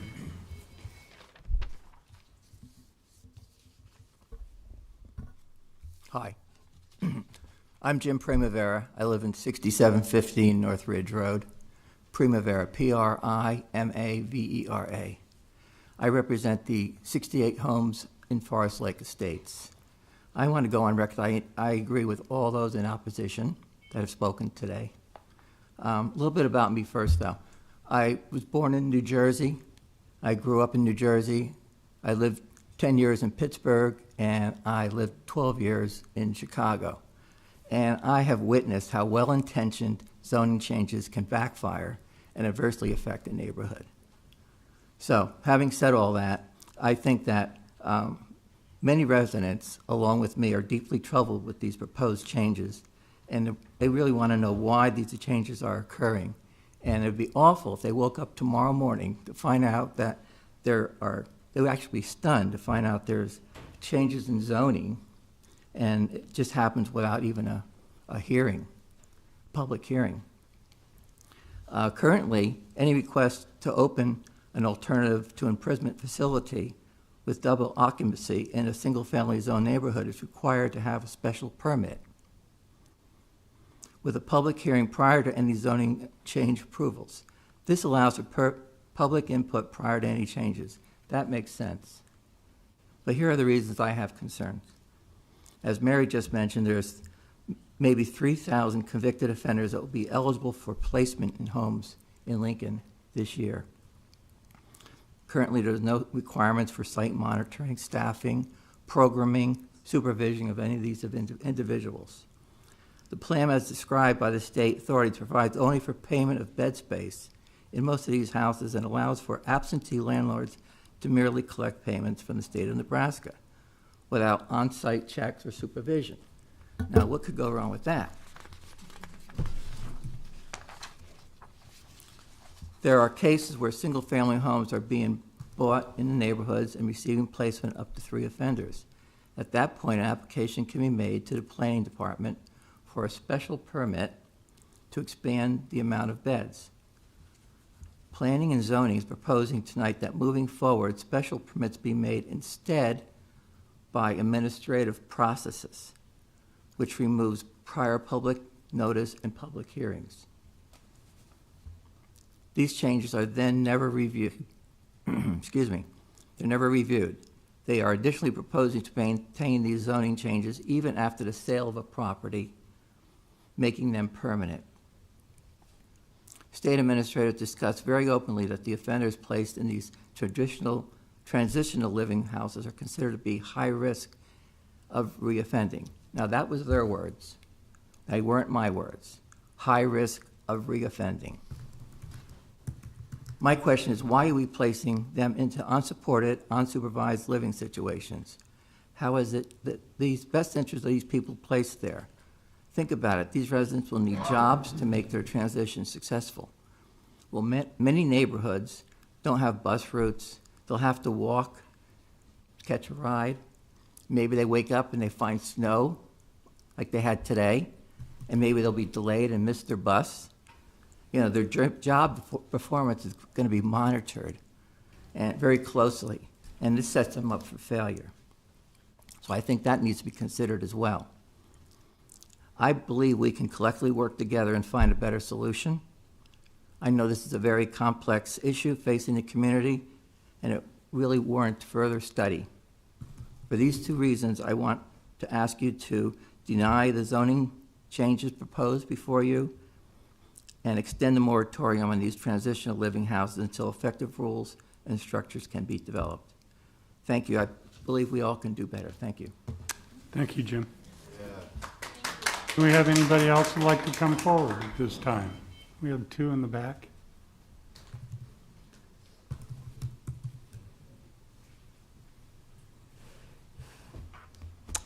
Thank you, Mr. Chairman. Hello, my name is Michael Jank, 5000 Starling Drive, Colonial Hills. My wife Jill and I have lived in Colonial Hills for 40 years. We enjoy the family-oriented environment and want to preserve it as much as possible. I agree and support everything that has been said before me throughout this presentation in opposition to this matter. Our concern is that these zoning regulations will be permanent. We only have one chance to do this right. National studies show that recidivism is reduced where immediate consequences are present and with close supervision. Again, the Planning and Zoning Department has an existing process in place to provide for a special permit to transitional living facilities that requires public notice and a public hearing. The proposal to remove public input is, in my mind, simply irresponsible and can foster ill will. There are existing time-tested models of success in Lincoln. One of their basic tenets is transparency. Transparency is an accepted national standard for reentry programs.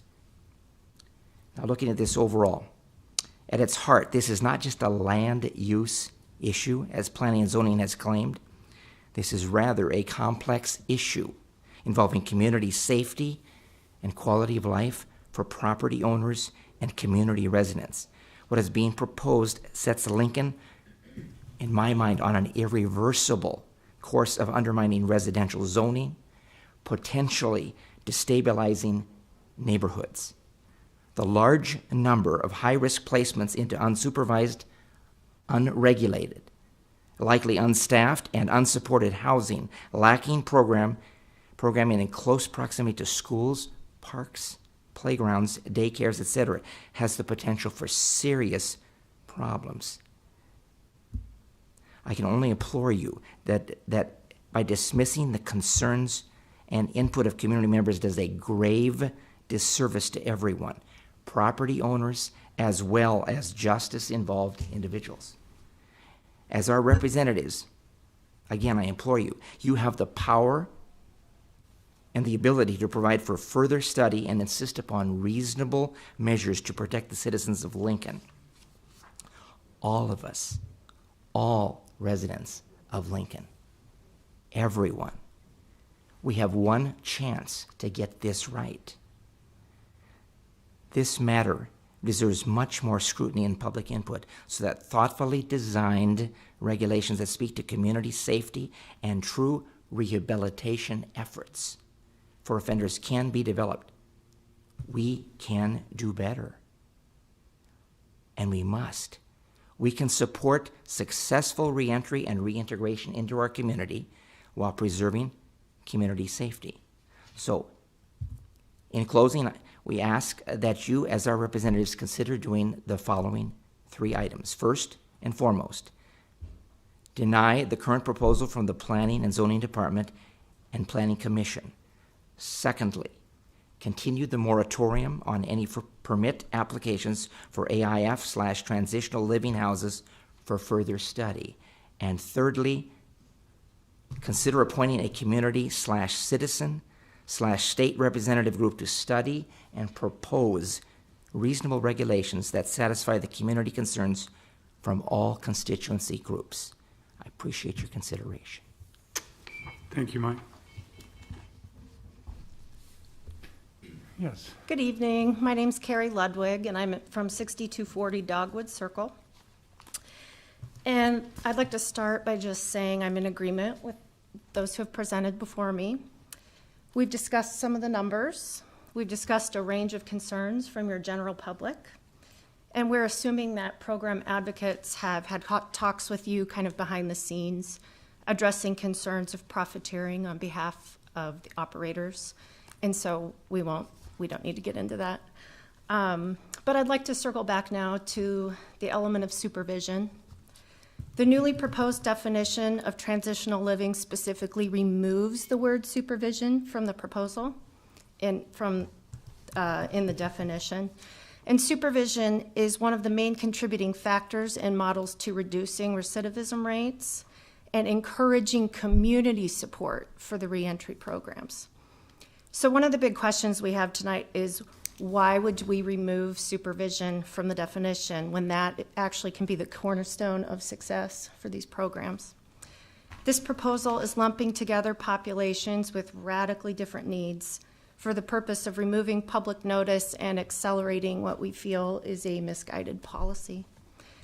We applauded the moratorium for further research and think it should continue. Further study and review is necessary, and this goes far beyond a simple land use issue because we are people. We can do better.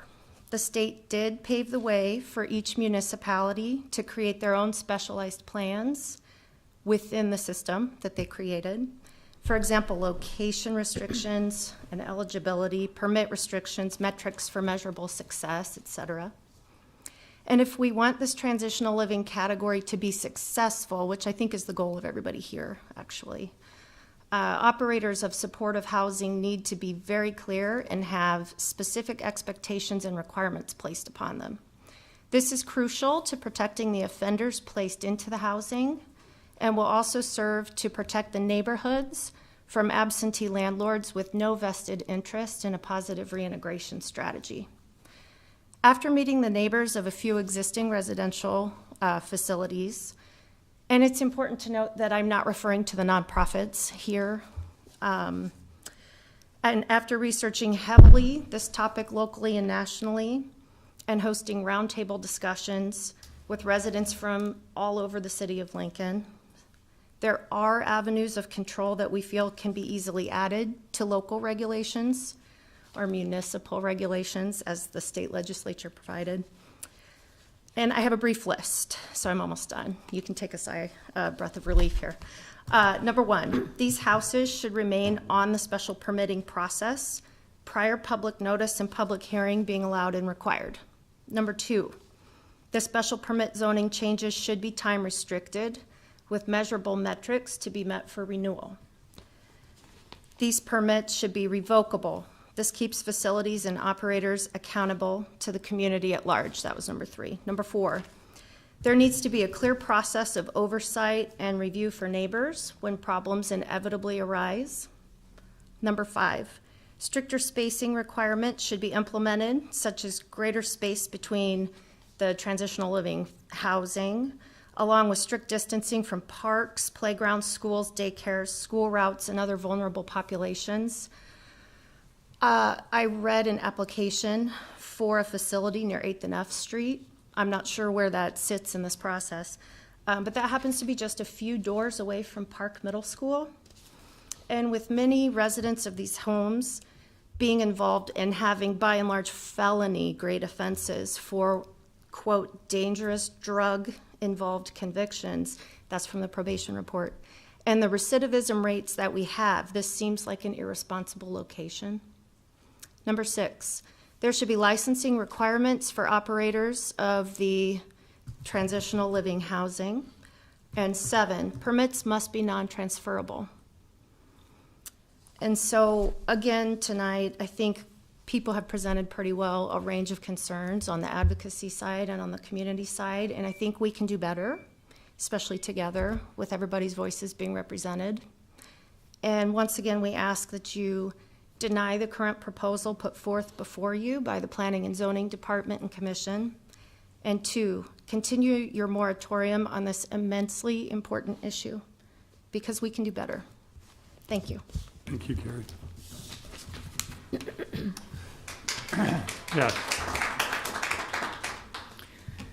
Good evening, Council. My name is Amy Jackson, A-M-I-E-J-A-C-K-S-O-N. I live at 1329 Washington Street. I would just like to say that I work for a nonprofit organization, the Mental Health Association of Nebraska. We were awarded a legislative vocational life skills grant back in 2015 under LB 608. We have been operating Hanu Home, which started out as a 5-bedroom transitional living home for people coming out of the correctional system solely for that population. We provided them with supported employment, outreach services, 24/7 peer support. The house is staffed 24/7 with peers who have gone through similar struggles as they have. I am one of those peers. I am evidence that people do recover. I've been working under this grant for the last 6 years, and I have seen thousands of men and women come out of the correctional system and do amazing things. It's miracles that I get to see every day. I would like to answer the question of the watchdog lady that's in here about what is behind the agenda for these pop-up transitional living homes that don't have any standards, that don't have any support, that does not wrap around these people in supportive services. It's dollar signs. They want the money. They don't have to be there to get the money that they receive for 10 people living in a home that pay $450 a month rent. I would also like to tell you that I believe people can recover, and they do recover. And I also want to tell you that we came before you and we planned everything we thought these people needed as support in our community. We are good neighbors. We are neighbors with the Lexington. We are neighbors. We have the neighborhood. We go to the neighborhood association meetings monthly. We do invite our neighbors into our community. We do our best to become good members of our communities, good neighbors, and we encourage the people coming out of the correctional systems to do better things with their lives. I also want to say, I want to mention this young man who talked about Jim Crow and all the discrimination back in the 70s, 60s, 70s, 80s. We are now, because of all of that, dealing with a mass incarceration problem. It goes way deeper than pop-up transitional living agendas with dollar signs behind them and transitional living homes with no supports. We are dealing with a huge problem here. We have 4 out of our 9 prisons right here in Lincoln alone. These people are going to get out of prison. They have to be released. We do not have any plans on what we're going to do or where they're going to go when they get out of prison. They are thrown into these transitional living homes with no support, no services, and they are set up for failure. We get phone calls daily, weekly, monthly, because from probation, parole, reentry specialists, because these people have no support and they don't know where to go. So I would like you to also consider the moratorium that everybody is asking you to consider, so that when these transitional living applications come to your desks, there are standards put in place. They are human beings. They are not boarding animals. And that's all I have. Thank you. Thank you, Amy. Hello, can you hear me? Yes. Okay. My name is Kendra Mullins, and I'm a social work student at Nebraska Wesleyan University. I would like to say that I agree with Wanda from Bridges to Hope about slowing down the process, because in order for transitional housing to work, in order for these transitional homes to work, they must be supervised, there must be programming, and there must be staff in the house to support them. I am currently conducting research in my research practicum class on the recidivism rate of ex-offenders when there is a lack of housing. Without housing, the chances of recidivism for ex-offenders increase. Transitional housing allows for ex-offenders to seek out employment and give them the opportunity to seek out treatment for mental health, drug issues, or any other issues they may have. In order to take these initial steps, they must have a solid foundation to build upon. Several people here tonight have called these people criminals. Once they have served their time, they are no longer criminals. They are re-entrants or ex-offenders.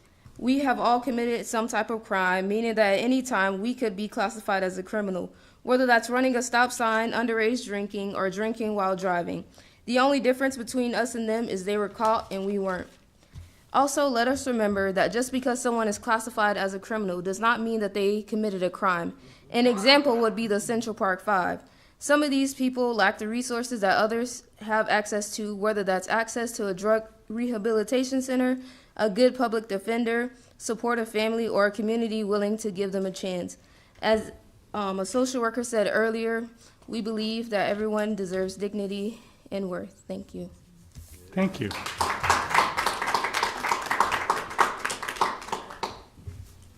Hello, my name is Dick Ludwig, Ludwig. I live at 6611 Tanglewood Lane. I and my wife Mary have lived in that house for 27 years. We relocated a mile from where we initially moved into Lincoln on Pioneers, where we lived for 6 years. So we've been in the Colonial Hills area for 32 years.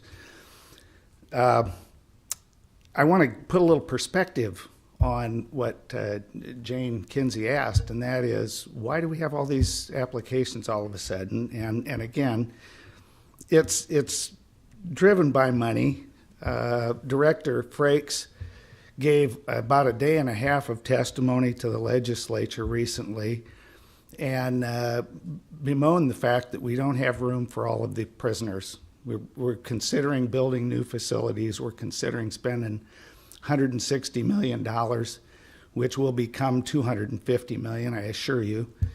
And we need alternatives to imprisonment facilities because warehousing these criminals is not doing the job. That's why we're seeing 65% recidivism on these unsuccessful opportunities. But if we're seeing 65% that are in recidivism after having been in a very closely monitored situation in prison and then released to areas where there is no rules, no supervision, we're begging for failure. We're begging for failure not only for the people who would probably make the best of an opportunity with support, and we're also indicating an access to failure for our communities that have been very well established and are getting along just fine. We've talked tonight, I guess, about single home ownership. That's going to go out the window because you're going to see an awful lot of corporate money.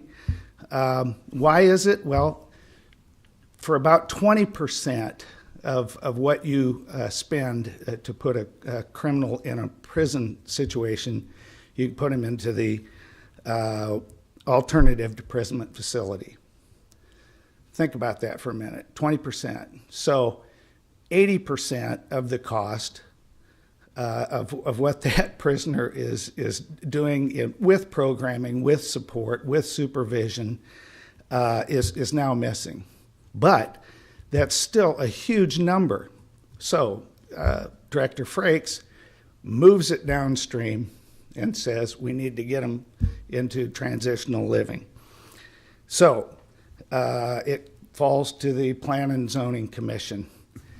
Plan and Zoning says, yeah, well, it's a land use thing, and we don't have a problem with that. And it's not a land use thing, all right? And so they move it off of their plate, and they hand it to the council and say, look, we have no problems with this. We think this is a great deal. We've not established any sorts of controls or supervisions, any sort of structure for how this can be successful. And I can tell you, I've got a house that I could make a 6-bedroom home with no problem at all. I could get 6 heads in there, $20 a day. I could make a killing. It's completely wrong. There's no reason in the world why this moratorium cannot be extended and get this right. So I'm going to ask that you deny the proposal and you continue the moratorium until some rules and supervision and some sort of framework that would guarantee some sort of success can be in place. And I'll answer any questions if you have any. Any questions for Mr. Ludwig? Nope. Thank you for coming down. Anybody else would like to come forward on item 6A or 6B at this time?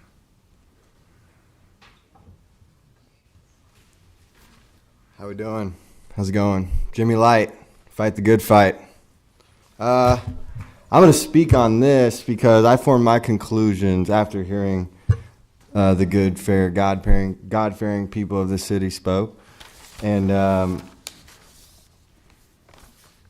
I was wondering, you can't deny anyone's space, And I was at I didn't know what anyone would do in this situation.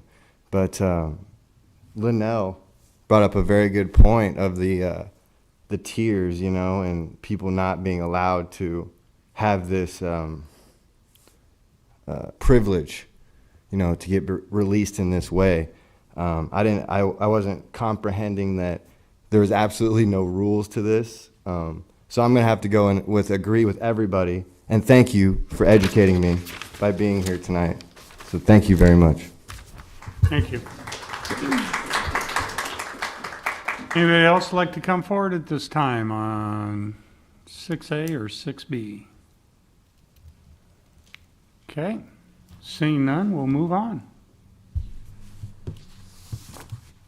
Can we take a short break, Mr. Chairman? Oh, okay. We'll take a 5-minute break. We'll be right back. Thank you.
So did we finish 6D? We're done with it? We don't need planning and zoning anymore? Okay. Let's call the meeting back to order. Yay. Let's move on to item 7. This is third reading and resolutions. Item 7A is Street and Alley Vacation 20003, request of Nature's Variety, Inc. to vacate all of Westview Avenue from the west right-of-way line of Southwest 32nd Street westward on property generally located at 235 Southwest 32nd Street, introduced by Ward. So moved. Second? Been moved and seconded by Councilperson Raybold. Any comments, questions on this item? This is a good thing. This is a good thing. Okay. Go ahead and call the roll. Ward? Yes. Raybold? Yes. Schob? Yes. Bowers? Yes. Christensen? Yes. Washington? Yes. McGinnis? Yes. Motion carried 7-0. Item 7B is Annexation 20009, application of Lincoln Federal Bancorp, Inc. to annex approximately 61 acres of property generally located at the northwest corner of South 40th Street and Rokeby Road, introduced by Ward. So moved. Second. Been moved and seconded by Councilperson Christensen. Any comments, questions? Seeing none, please call the roll. Schob? Yes. Christensen? Yes. Bowers? Yes. Washington? Yes. Ward? Yes. Raybold? Yes. McGinnis? Yes. Motion carried 7-0. Item 7C is change of zone 20017, application of Lincoln Federal Bancorp, Inc. from AG Agriculture District to R3 PUD Residential District Plan Unit Development for up to 506 dwelling units and 120,000 square feet of commercial floor area with associated adjustments on property generally located at the northwest corner of South 40th Street and Rokeby Road, introduced by Ward. So moved. Second. Been moved and seconded by Councilperson Christensen. Any comments? Yes, sir. Yes. Mr. Chairman, thank you. I would like to amend 7C, this item, change of zone to 10017, just to correct the boundary description, please. Okay. It's been moved. Second. Now seconded by Councilman Christensen to amend 7C.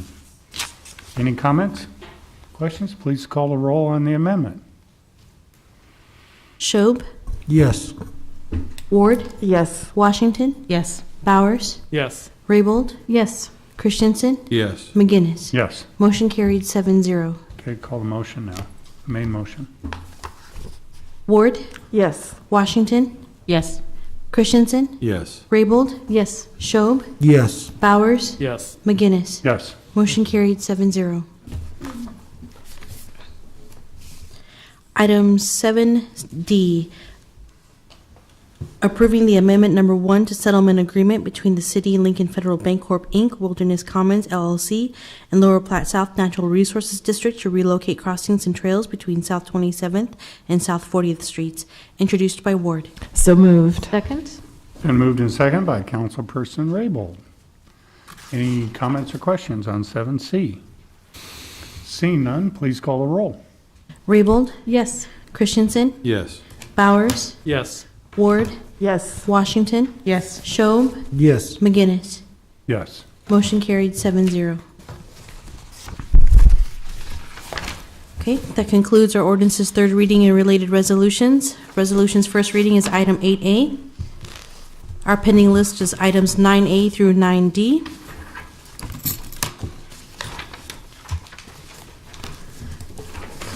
We are to the point now where public comment today, and anyone wishing to address the council on a matter not on our agenda and not planned to appear on a future agenda may do so at this open mic session.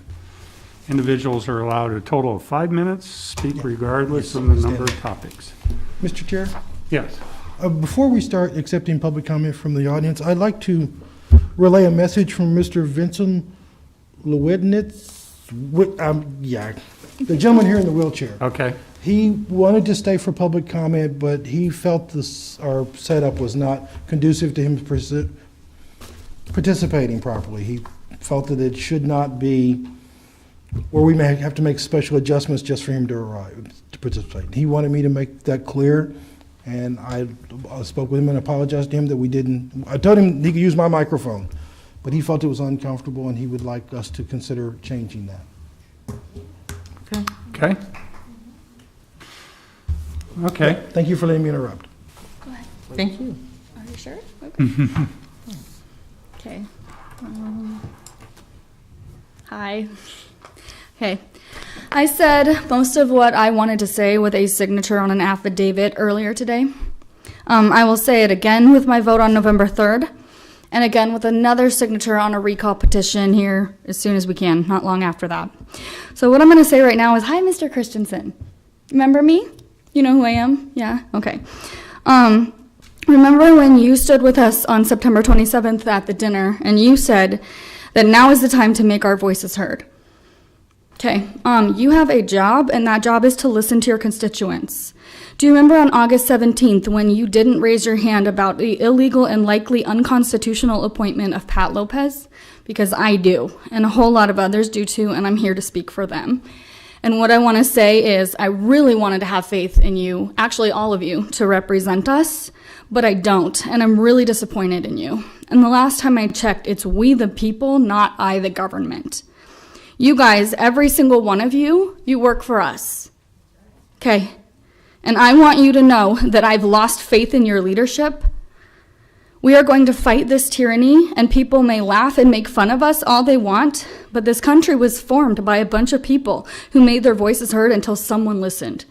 Like when they threw tea in the harbor. We will throw ink on a page. We want to be heard, so please start listening. See if we can keep the Well, list down well. so we can get more in. Go ahead. I'm from Omaha. I'm live in Omaha, so I just want to say that in concurrence to her, we tell that to Omaha too, the city council in Omaha. I wish we had more public meetings of that. Well, we don't have any public comments, so I want to take this moment to be in the reason why I am here. As I mentioned earlier, I wasn't here for that other resolution or the other situation, but I'm actually here today. My friend Ernest Jackson. Ernest Jackson's, I'm going to put this up here for you guys to see. I'm going to let him do the talking because I told my friends on Facebook that Ernest was going to be talking tonight. Give it a second. It just takes a minute to. Is it okay? So if you guys can read that, I know it's there's kind of small. there's a zoom in button on the console. There's a zoom in button on here? Okay, zoom in here. And do I need to adjust the camera? Yes, you'll need just your documents on the Oh, okay, right. Put them in the center, yeah. Can everybody see it? Now zoom again. And I hope my time is not started yet. I mean, I'm trying to adjust this because I'm not going to be before you long. I paused it for you. So as you guys can see that Ernest Jackson said back in 1999, he says, Thank you, hello, my name is Ernest Jackson.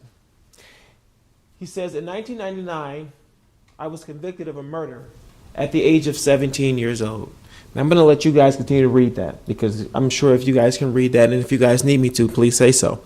I'm going to go ahead and continue. The reason I'm here tonight is to not only bring awareness because a friend of mine named Jason Whitmer was here a few weeks ago who made mention of this. So it's no stranger to the public. But we can't let these types of injustices be heard in one ear and go out the other. Because, as they say, the government works for the people. And I understand that the municipal powers of a city council don't have the power, nor does the mayor have the power to make anything. But we do understand that government officials have the ear of other government officials and have other avenues to make this happen.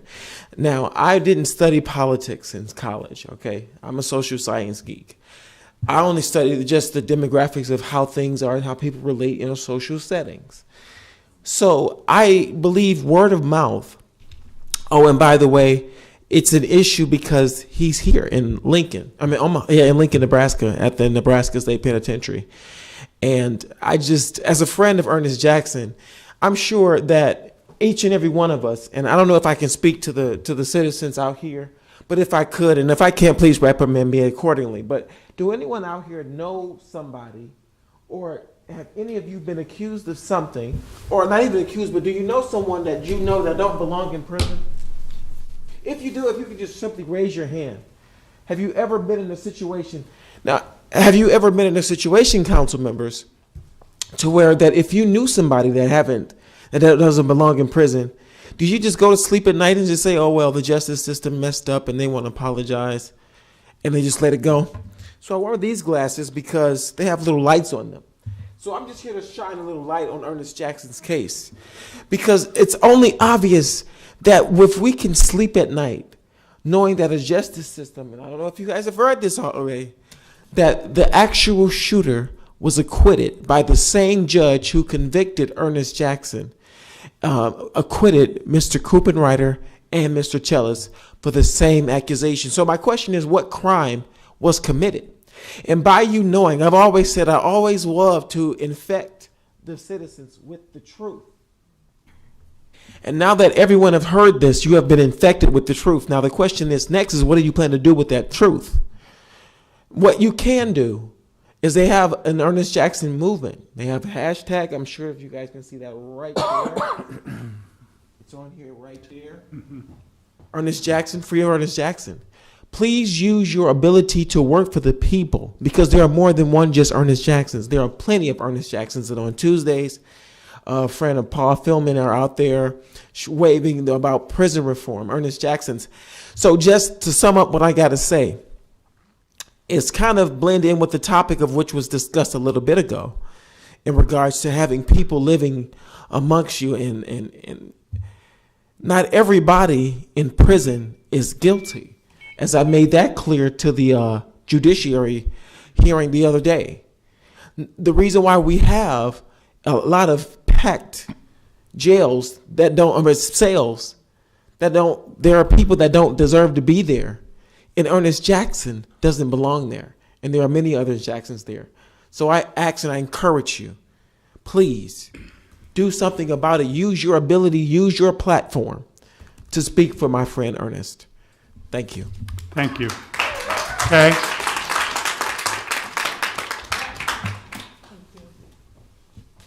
Go ahead.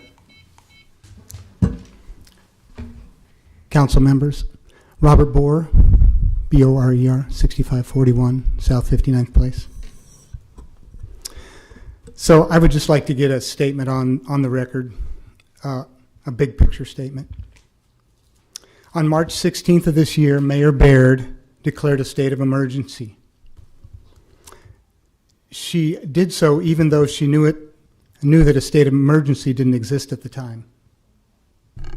I know this because later that same day at the city council meeting, she said, we, and I quote, still have no confirmed cases of COVID-19 in Lincoln and Lancaster County at this moment. She also said, and I quote, this virus will likely impact our city. Likely. No guarantee. Later at the council meeting, immediately after formalities, Council Chair Raybold entertained a motion from Council Member Washington to suspend the rules. Council Member Christensen seconded the motion. The motion carried 7-0. Baird then appeared before the council to seek approval of her declaration and to seek an unprecedented, indefinite extension of it. It was all prearranged. Obviously, there was no debate between the members whatsoever. The public never got a chance to speak to the issue before you all acted. Again, the vote was 7-0 in favor of the mayor and against the people. There was no transparency.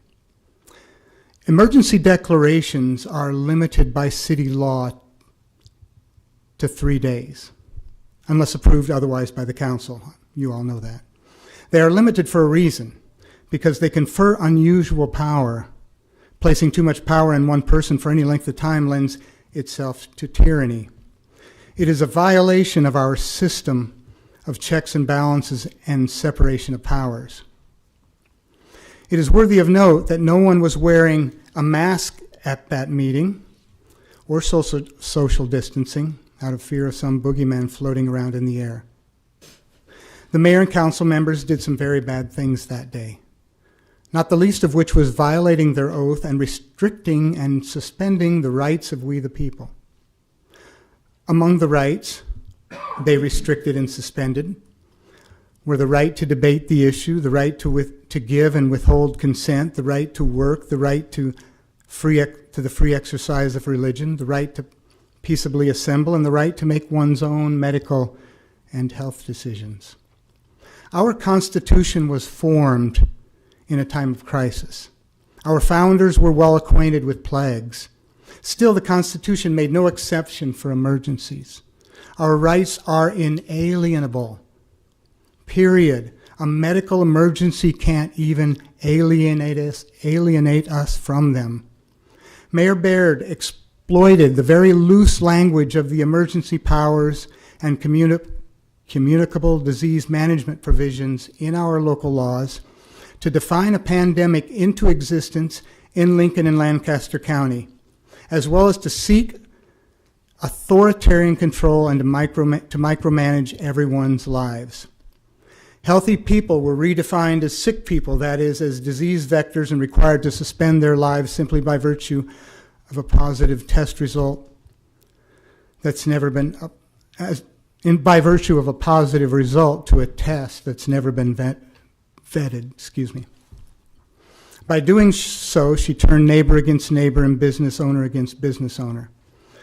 This never would have happened or could have happened had we all been in the same economic boat. If Baird had been required to sacrifice her own livelihood at the same time she was sacrificing everyone else's, this never would have flied. 1 minute.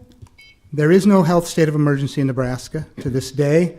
There is no excess death. I run the numbers. You've heard me give them every couple of weeks. People aren't lying dead in the streets, far from it. What is happening now is that people have been induced through fear-mongering to make unhealthy lifestyle choices, which may lead to more illness this cold season. It's time to flatten the tyranny curve and to stop the fear-mongering. I and my friends admonish people to live their lives. I'm 62 and living life to the fullest. We admonish people to take whatever precautions they think they need to, but to go on living. And I want to leave you with this last quote from Tom Woods.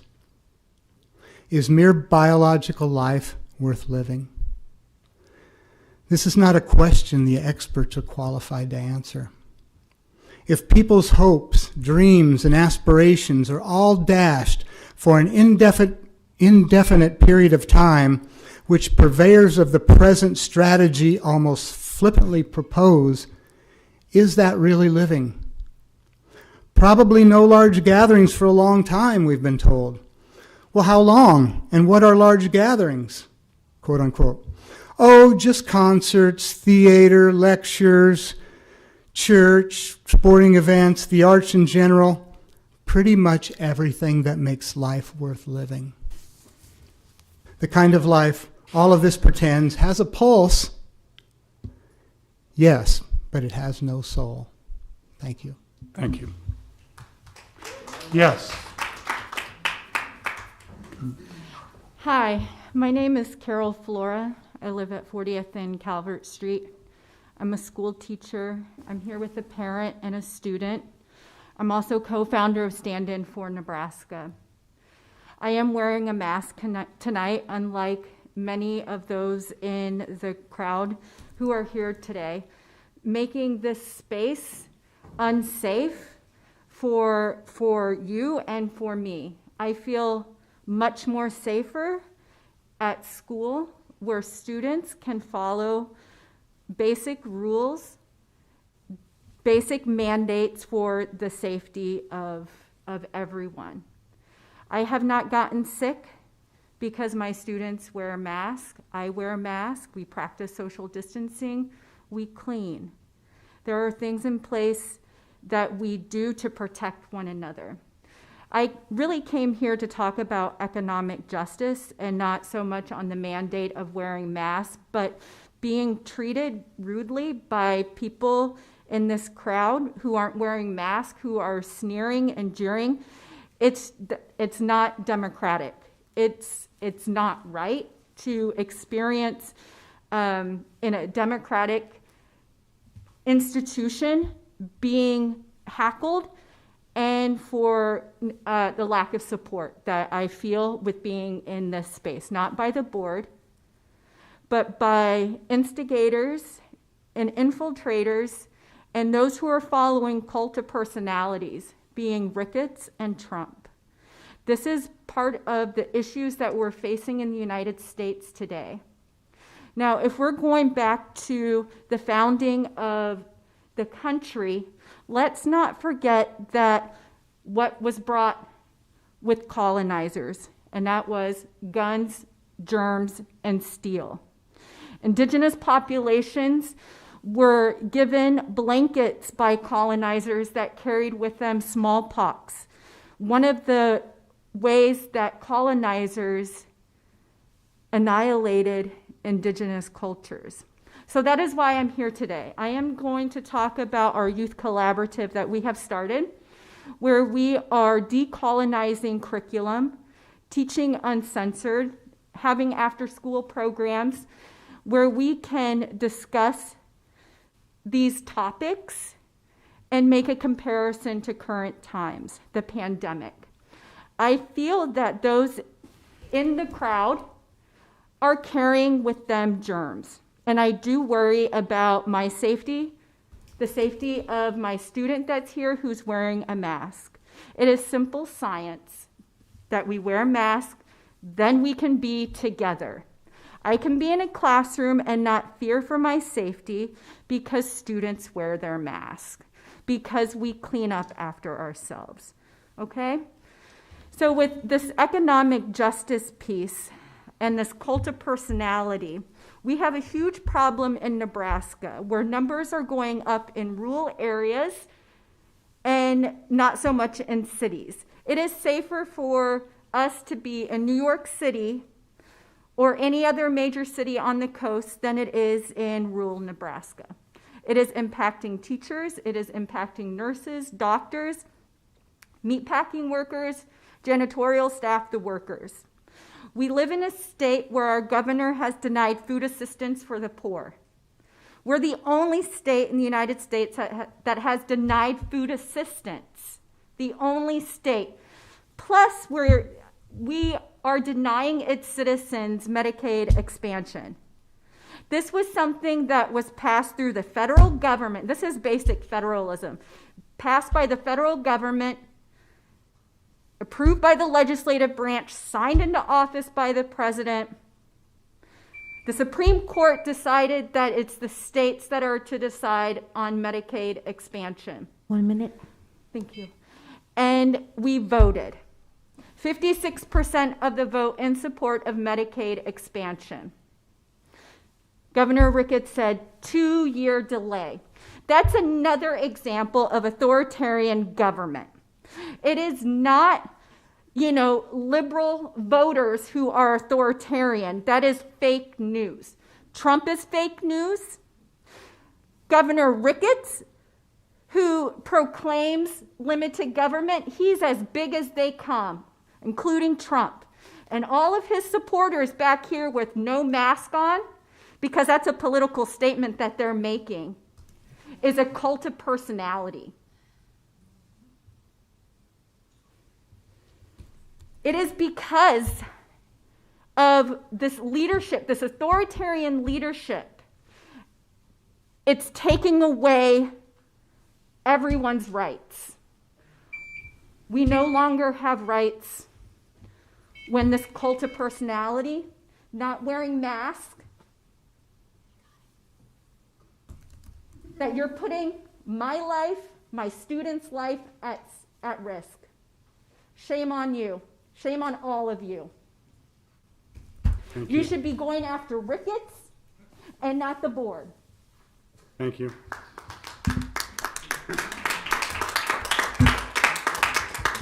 Sampson. I'm back, Ellie Sampson. So I'm going to address that real quick because I'm here without a mask because I believe in my immune system. So I'm sorry if we want to talk science. No science has ever shown that a mask does any good. As a matter of fact, the 2008 study from Anthony Fauci himself showed that the people who had the Spanish flu 80% of them actually died from wearing the mask from bacterial pneumonia, from his own words. So I believe, and I know my colleagues back there, my friends, my family that I've acquired over this last 3 months, all believe that immune systems are designed to fight germs, that you can't eradicate germs. Germs are going to happen. Encountering them, kids eating dirt is how their immune system gets built up. So anyway, that's all I have to say about that. But I am here to address what happened last week. When I was here to address the council, I was angry, to say the least. In fact, hostile is probably a more accurate term.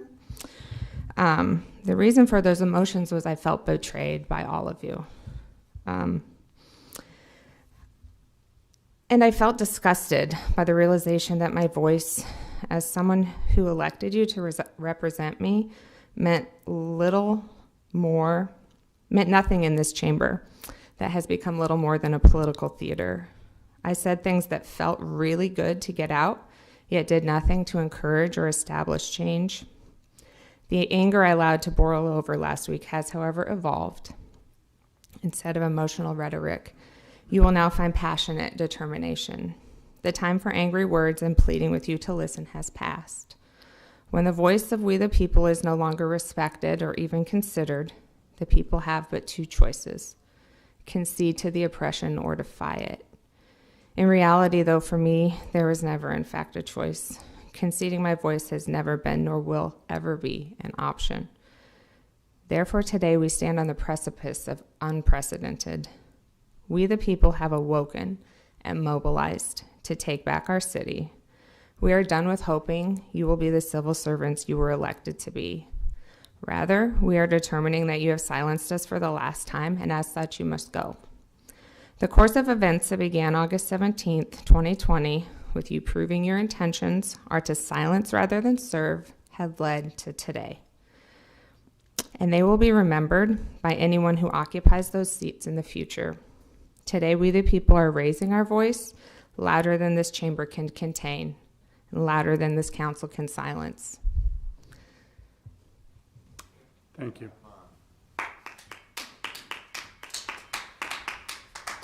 Good evening.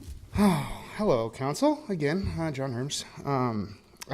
The lunacy, I mean, not enforcing a mask mandate is tyrannical, huh? Again, another form, I've highlighted this to you all before, but psychological projection, that's a defense mechanism in which the ego defends itself against unconscious impulses or qualities by denying their existence in themselves and attributing them to others. By her statement saying that masks should be required is the psychological projection of the tyranny with which she's trying to denounce. It's absolute insanity. She's a loon, and I would ignore everything she said. With that, I think that all of you have done an absolutely horrible job taking in feedback, because you do have your minds made up before these council sessions. And I find that disappointing. I only know that because I have eyes and ears throughout, because of the nature of friends and family and work, just like many other people in this room do too. Because Lincoln's a small community and we all like to stay relatively connected to each other. We care about each other. We care about each other's health, despite what she thinks. We look forward to having everyone succeed and thrive, of all backgrounds, even if that's a transitional living facility, however you guys decide to do that. But suspending rules, making your own, pretending, it's literally a joke. And so there really isn't a lot of credence here anymore. You guys have literally discounted yourselves. Mayor Larry Gaylor Baird, I don't know if she was talking to a mirror or what on her social media, but she said that I will not be distracted by a small group looking to divide the community. And I see 7 of you here and her in a big office that are doing exactly that by trying to drive political impulse into individual choice when you are supposed to be protecting individual rights and individual freedoms to live and pursue happiness as individuals. And I just don't see that happening with the rhetoric there. It's disgusting. And so enjoy your days. Thank you. Yes, sir. Roy Helm. Address on record. We the people. That's all of us. Masks, no masks. But it's also about health. It's about America. And it's also about having different opinions and not being vilified for having an opinion. It's not about being vilified because our elected officials represent people and they make decisions based on the majority that elected them legally. And we're not talking about electoral college, we're talking about our elected officials. I'm offended when I hear what I heard was President Trump being referred to as a pedophile. I don't think those charges have been made yet. I heard that earlier. But I won't vote for him. I would vote for any one of you because you do represent us, you do hear our voices, and I don't agree with everything that you do, but I don't have to because my issues are my issues. There is a bigger picture. This is a community. This is America. We have the right to disagree. And I am sick and tired of being vilified and being referred to as a pedophile because of my political leanings. I believe in America, but it's liberty and justice for all. It's we the people. And you can laugh back there if you want to, but I'm a citizen too. And we need to all be able to have civil discourse. In this age, we can't disagree. We can't have a conversation. We're vilified. If I don't agree with you, I'm an enemy. I'm a pedophile. I'm scourge of the earth. I'm trying to be tyrannical. Well, wear the damn masks, abide by the health orders. I support Patricia Lopez. I support Mayor Baird, and I support our city council. That's it. God bless you, and Black Lives Matter. I'm on. Thank you. Okay.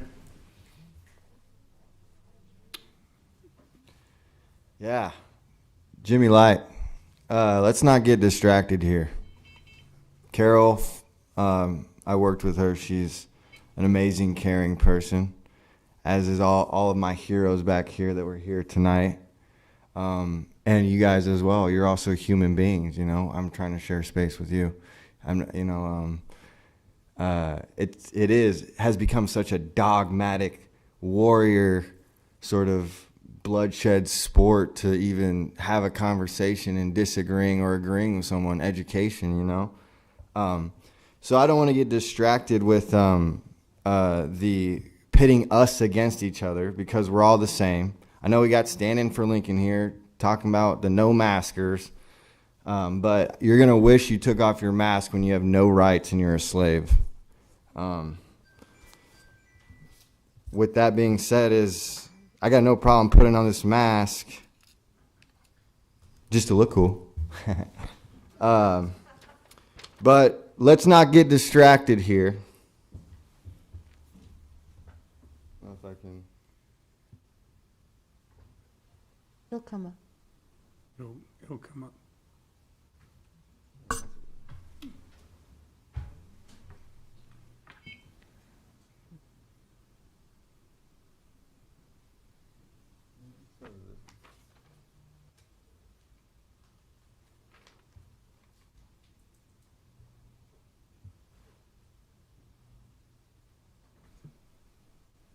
For the camera, because I know we can all go back and watch this video.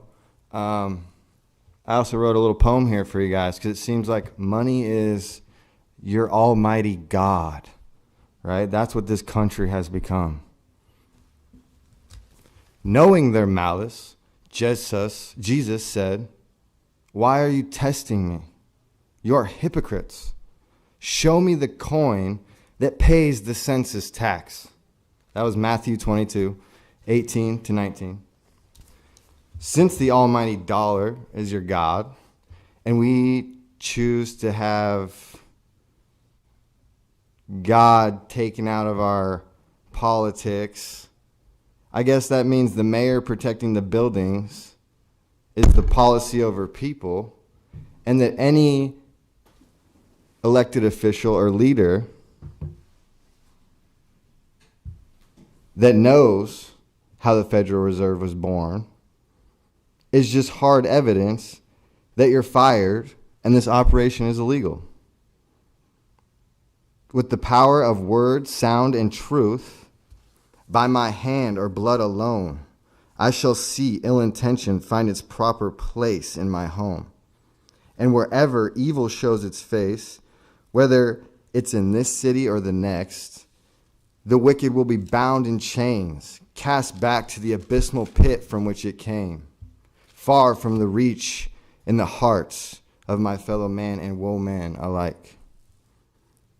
That until the philosophy which holds one race superior and another inferior is finally and permanently discredited and abandoned, that until there are no longer first class or second class citizens of any nation, that until the color of a man's skin is of no more significant than the color of his eyes, that until the basic human rights are equally guaranteed to all without regard to race, that until that day, the dream of everlasting peace and world citizenship, the rule of international morality, will remain but a fleeting illusion, to be pursued and never attained.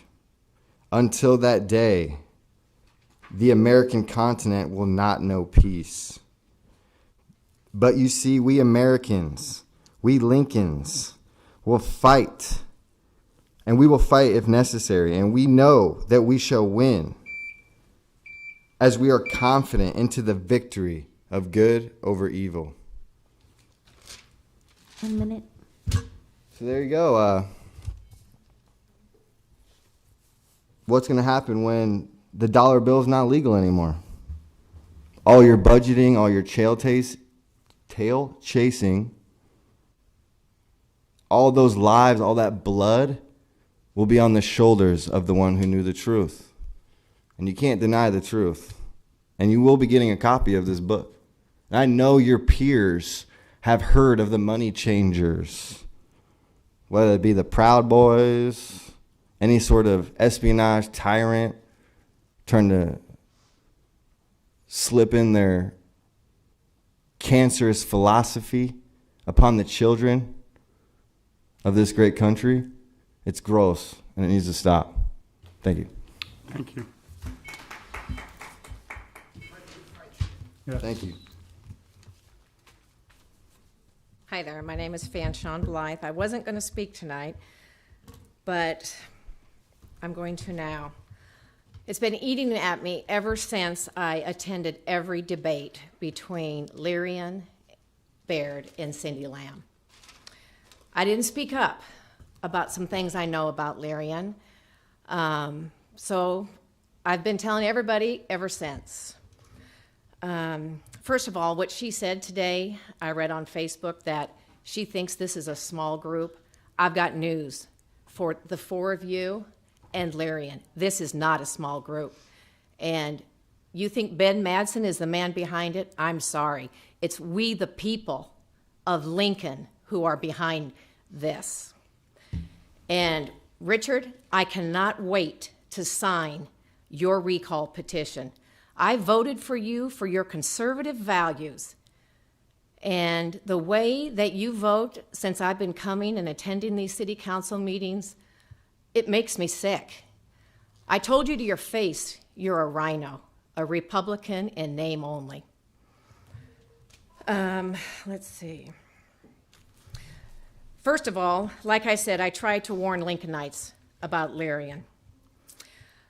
I heard her say at every debate how proud this woman is to be born and raised in Portland, Oregon by two school parents, or her parents were school teachers. But yet, Lyrian does not use our school, the LPS, until those kids go to 9th grade. She hauled them along with her 2 nannies, and I know that because she and Jane used to be clients at my salon. Hauled them down in a very expensive BMW to the most expensive Montessori school here in town, Prairie Hill. Because she's married into money, she can afford private schools, but I'm sorry, a lot of people can't.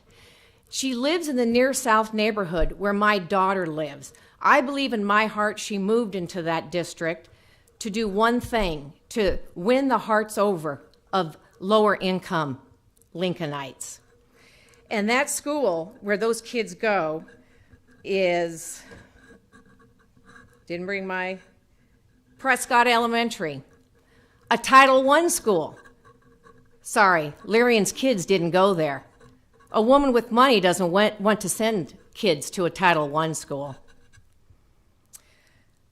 So Lyrian worked underneath Gavin Newsom. Gavin Newsom is now the governor of California. She worked underneath him when he was the mayor. Look how California is doing, locked up. I lived there 11 years. I'm so glad to be out of there. My friends that live there want to leave. And that's what's happening here, with businesses. My small business definitely is hurting. But now being involved with what I do, praise God, people who think like me are now becoming my new clients. Roy even came for a pedicure. Thanks, Roy.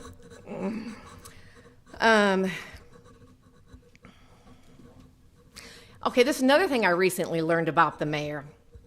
That during the budget planning, she put a cap on the non-union city employees, which I know now they are all ticked off too, like we are. She did that during that planning of the budget. And then she also wasn't going to hire or fulfill a secretarial position upstairs on the 3rd floor. I've recently heard she's fulfilling that position. And also, Lincolnites, I want you to know what I've learned. She is now redoing the 3rd floor where she sits up there in her office on our dollar, our tax dollars. 1 minute. So I'm just here to put you guys all on notice. This recall is going to be huge. So I just pray that everybody who's upset as we are with the tyranny, you guys don't listen to us. We're your constituents. You're on notice. Thank you. Come on up.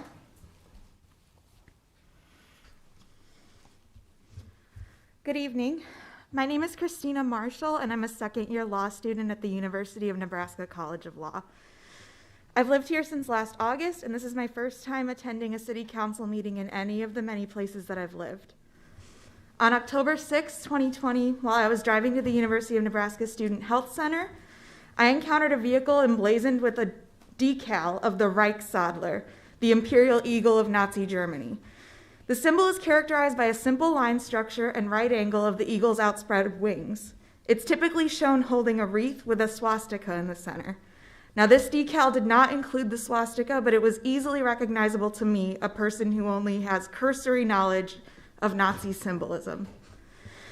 Above the symbol was the word pride in all capital letters. I took a picture of the decal to make sure I wasn't having a knee-jerk reaction to a more benign symbol, and an incredibly brief Google search led me to discover that the state-issued license plate on the car also contained references to 3 Nazi slogans.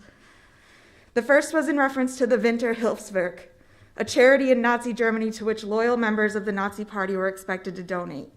The second was the number 3, an obvious reference to the Third Reich. The third was the number 88. H being the 8th letter of the alphabet, 88 is often used in neo-Nazi circles to mean Heil Hitler. I understand that policing car decals would be a daunting, futile, and unpopular endeavor. However, an easier task would be the management of the language on the vehicle's plate. Under Nebraska law, personal message plates cannot express, connote, imply, or imply any obscene or objectionable words or abbreviations. That's Nebraska Revised Statute 60-3118, subsection C. Certainly, this combination of letters and numbers is not as easily identifiable as obscene or objectionable as, say, an expletive or pejorative. But if I, a layman who's notably not studied the history of World War II in any depth and simply conducted a Google search in my car, can uncover the meaning behind these characters, there's no question the members of the state departments charged with the issuance of vehicle licensure ought to be able to discern this from any ordinary vanity plate. It is clear by the way the plate characters imitated the randomly generated plates issued in Nebraska that this driver had intentionally meant to conceal the intent of his plate to average onlookers, while disclosing it to those familiar and amenable to the ideas it conveys. However, I do not want to be misunderstood here. My concern is not with the driver's inability to follow the letter of the law, nor the uncomfortable nature of the obscenity. Indeed, if the language were merely offensive or obscene, I would not take any issue. Even if the plate used a term particularly offensive to me, a pejorative towards women or those in the LGBT community, I might find the free expression interest outweighed my interest in being comfortable, and I wouldn't be here tonight. There are larger interests at stake here, namely that the prevalence of Nazi dog whistles, the ubiquity of signals to white supremacists that they are not alone, is an indicator that white supremacist violence is not distant on the horizon. Earlier this year, here in Lincoln, a temple was defaced with a swastika. It was shattering enough to the community that I saw lawn signs supporting the temple appear before I even learned of the vandalism. In 2017, at the Unite the Right rally in Charlottesville, Virginia, a white supremacist murdered Heather Heyer, a young paralegal who was protesting the rally.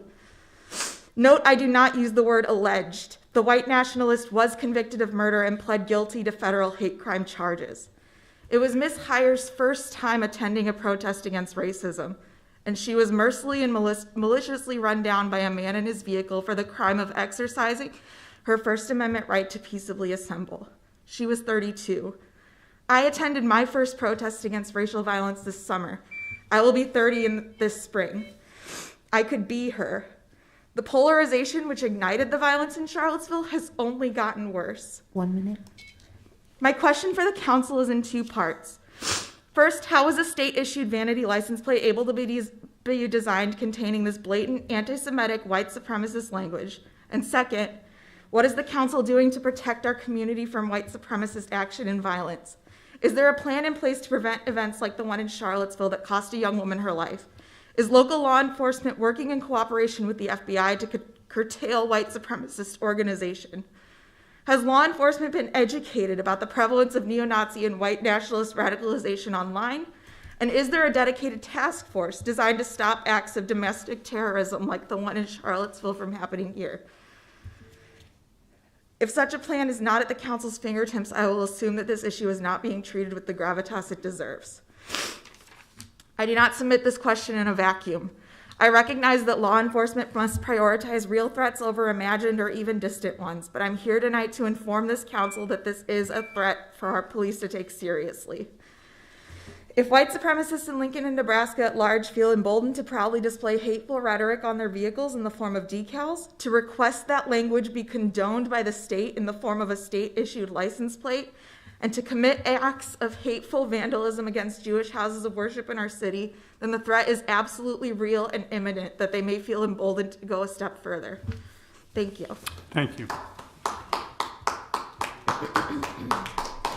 Who else would like to come forward? So hello, I'm Sarah San Thomas, and I am representing myself. I also wear a few different hats. I'm a co-founder of Stand In for Nebraska, a human rights organization. I also am a professor, have been a classroom teacher for many years. And so I come to you because human rights, humanity has always been at the center of my work, of why we're here. And I also want to extend that this gratitude to you, because I'm sure that you're here fundamentally for that as well. You're not getting paid much at all. It's not for the pay, right? And so humanity is at the center. And so we have really lost our center. And tonight is just a really powerful illustration of that. It is not a safe space, just in this context, to be exercising, which should be a democratic right, to speak to elected officials without fear of our safety. And so it is really sad to me that, despite all the overwhelming scientific evidence and historical experience, we've been here before. We know how to respond to a pandemic. We know how to mitigate it and deal with it. But we're not, because fear and hysteria and white supremacy and selfishness has really dominated, and it's just not who I am. So tonight I'm wanting to name that and push against that. And it's really important. We had a Journey for Justice experience yesterday that ended at the Capitol. And this coordinating team who became part of this experience reflected all walks of life. And some of the folks who were journeying for justice had incarceration histories. And we met many, many times. We evolved this vision of really trying to put humanity and caring for one another, the integrity of our humanity and a sense of community at the center of this event. And I must say that two of them rode from Beatrice all the way to the Capitol yesterday. And they also had incarceration histories. And they are two of the finest people, I think, in my 51 years I have had the pleasure to meet. And so I want to, as I was sitting here and feeling very angry and sad and outraged, and also like the absurdity of it, I must say I did laugh a few times, because like some of the comments are so over the top absurd and ridiculous and unfounded that it's hard not to laugh. But I will say that I was thinking about Edward Morrow, and he was the famous journalist during the McCarthy Red Scare, who noticed, just the hysteria and all of this emotion, all this intensity that's happening in this city council meeting tonight. He saw that writ large, and he used his power to create the This I Believe series that still continues actually on NPR. And he thought that maybe the salvation for a very imbalanced and upside down society, a democracy that had lost its way, would be to center ourselves in our humanity and our stories, and really valuing those and trying to get proximate with those and understanding those and caring for one another in that sense of community. And so it's no wonder that, that was a radio show at the time that tried to sort of bring America back together to a place of some sanity and understanding the complexities of our humanity. So it does really sadden me in summation that, if I were immune compromised, if I had health risk, and I'm in my 50s, so it's probably not smart for me to be here tonight. 1 minute.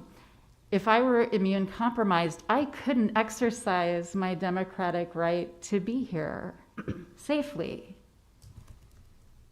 And I think we need to sit in that. I think we really need to hold space in that. Right? That this is not, our leading scientists are telling us very obvious things. It's not a good night to be white, I'll tell you. I'm so embarrassed of so much of the whiteness, the white privilege and supremacy and the entitlement and man. I really want us to think, as we scroll back through all the testimonies, how many of the really angry, vicious, entitled, no masking perspectives were from white people? I think I'll end with that. Thank you.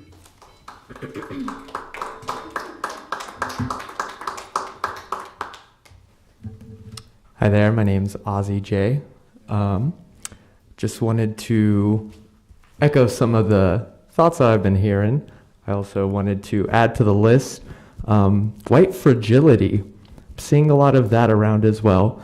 A lot of people being afraid of what they perceive as being a direct attack on them as a person because of their race, but underlying it's more than that. It's them not being empowered. It's them being told what to do rather than telling what to do.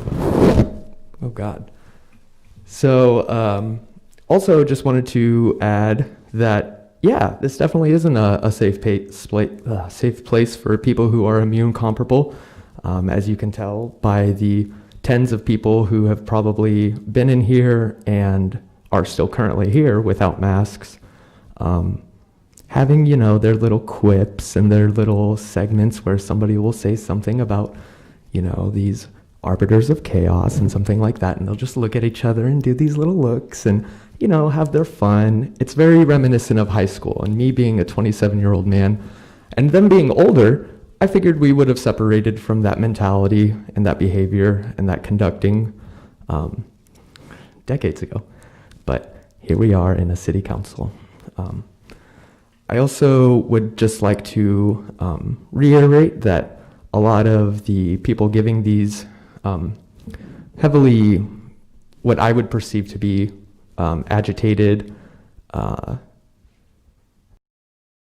are probably more than likely given by people who would either identify or be in the neighboring realms of identification as Proud Boys or any sort of white faction that maybe prefers their own to anybody else. As you know, we had that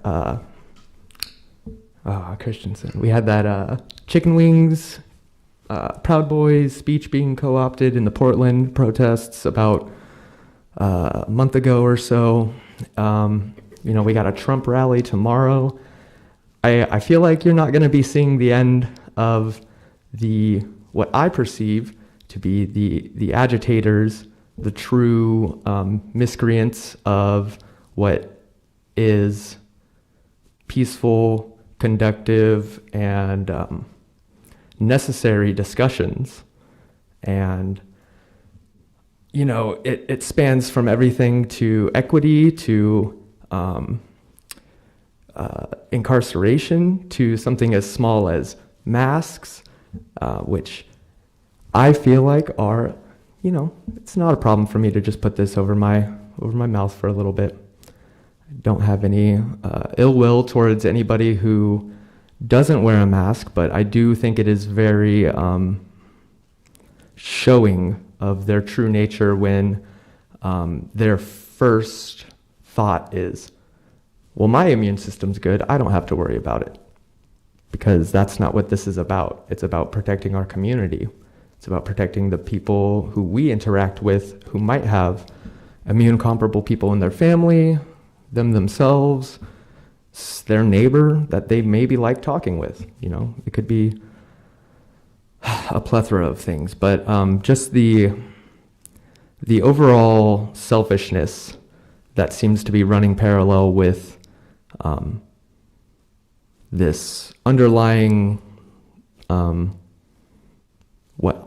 what is maybe perceived as white suppression, because they feel like it's being told at them and they can't have any sort of workaround. And if it's got to be a mask mandate, well then to hell with this mandate, and I'm just not going to wear a mask in any fashion. 1 minute. Which I do believe is also pretty strange. You know, we had the signs be a very big issue that was taken care of to the city council's expectations in about a month. And here we are in October after having mask mandates in place and obviously just common sense in place since late March, beginning of April. And still I'm seeing people come in here with, myself, I would have an immense amount of self-guilt. I would feel terrible because I'd just be like, oh, I'm in a place where I shouldn't be exposing myself in a way that isn't suitable right now because we're in a pandemic. These people don't share that thought, at least not to a degree where they would actively change their behavior to make an impact. So, thank you. Thank you. Good evening. How are you? Tired. So, Could you state your name? sorry, my name is Yasmin Gomez.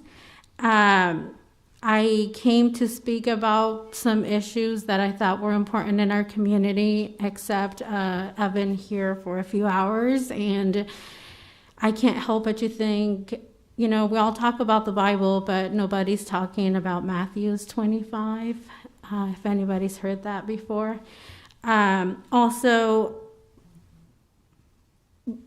I just have so much to talk about. I might just be back every Monday. Yes, so one of the first things I wanted to highlight is I was part of the Unity for Justice rally yesterday. I was one of the organizing members. I walked 13 miles from Roca to Lincoln in yesterday's weather. I was outside for about 6 hours. My hair was frozen. I had ice spilled on my coat.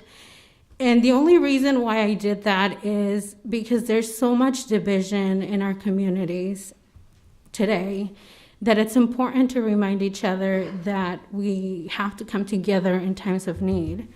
And,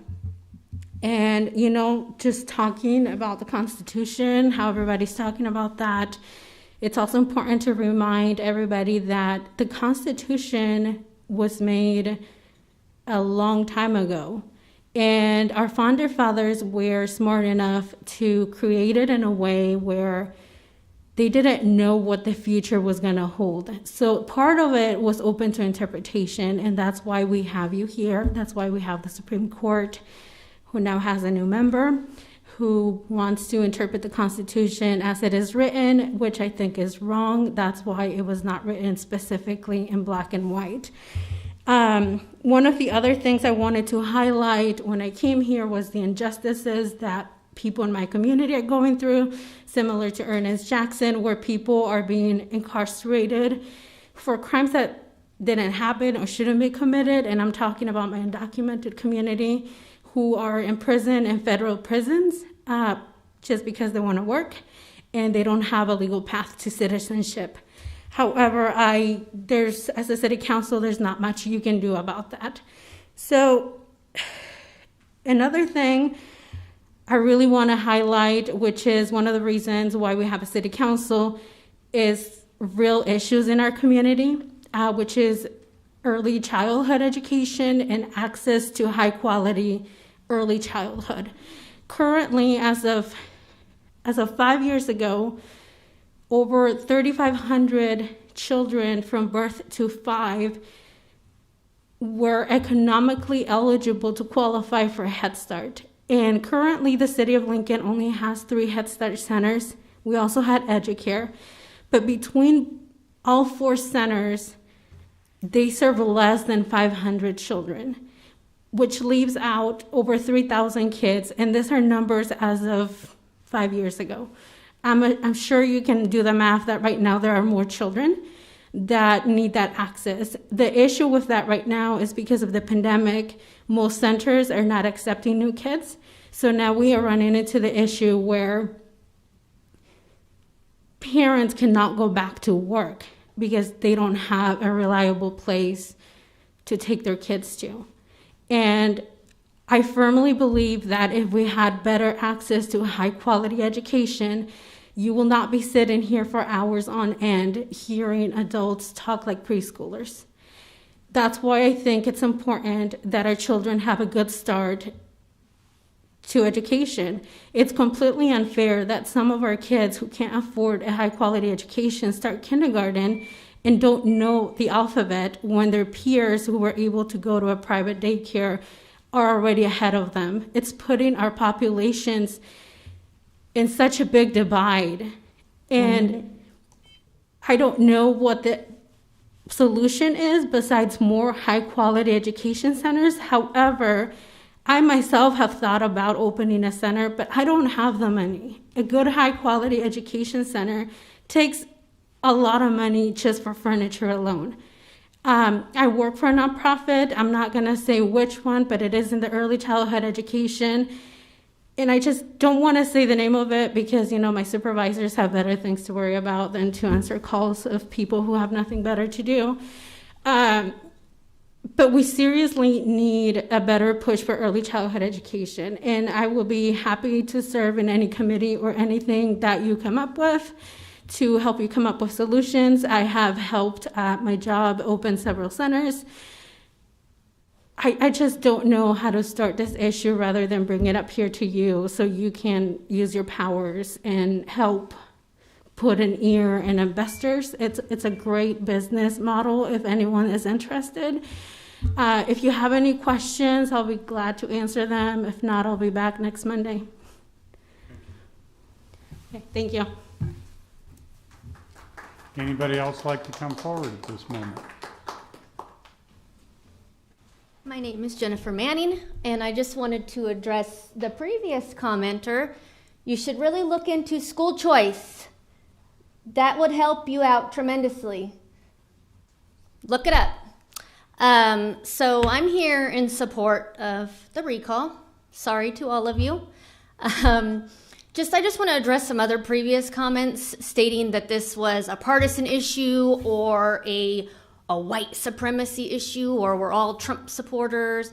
And that's true. A lot of us are, but not all of us are. And anybody who actually took the time to look into the matter, attend one of the meetings, we've had multiple, they would know that. This doesn't have anything to do with red versus blue. It just simply has to do with freedom versus tyranny. Rules have been broken.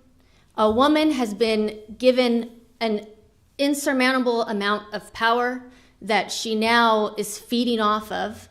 And to what point? I'm not from Lincoln, so I'm not extremely personally invested in this town. I could pick up my family up and leave today and not think twice. But that's not a choice. We're here, and I'm trying to become involved because I see things that are a problem. Small business is huge in this town. What happens when you eradicate all of that simply because one woman just decides that now she's got it out for people who don't want to follow her rules to her liking, imposing upon these small businesses that they have to enforce her rules? Where's the fairness in that? When these businesses have to close and leave Lincoln, move, those people move because there's nothing here for them anymore. What citizens are you going to have left to come and speak? What citizens are you going to have left to vote you in? That's what's going to happen. You see in New York, people are leaving. Now, we're not at that point yet, but when do we get to that point? I'm sure somewhere along that road, they didn't think they were at that point, and one day they woke up and all of a sudden, they can't do anything. They have to close all their businesses. They have no patrons. They have no way to make money. Their kids can't go to school. At what point is that going to be here? And it's unfixable. Once people leave, to get them back is not an easy thing. I'm from California. I heard somebody else say it. I thank God I'm not under Gavin Newsom. Quite frank, I don't care what he has to say. Only 8 people at Thanksgiving? That's fine. What are you going to do about it? The mayor wants to say here, no Halloween? I don't care. So what? Who is she to stop anybody from going next door with their kids to their neighbor's house and let their kids say trick or treat and their neighbor possibly give their kid a candy bar? What is she really going to do about that? So I really want you guys to stop. I mean, I don't know any of you. The recall thing is not personal with anybody that I've met through this group. It's simply about protecting the community and the city and preserving what it has before it has nothing. It's not about partisanship. It's not red versus blue, Trump versus Biden. It's simply about this is where we all live. And at what point are we going to stand up?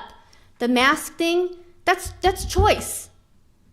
I mean, you can pick and choose what scientists you want to listen to and what scientists you don't. There's scientists, well-documented scientists on both sides. That's fine, whatever floats your boat. But at what point do we go from, well, we're going to mandate masks for public health? Well, guess what? There's no more vaccine exemptions because, well, personal health.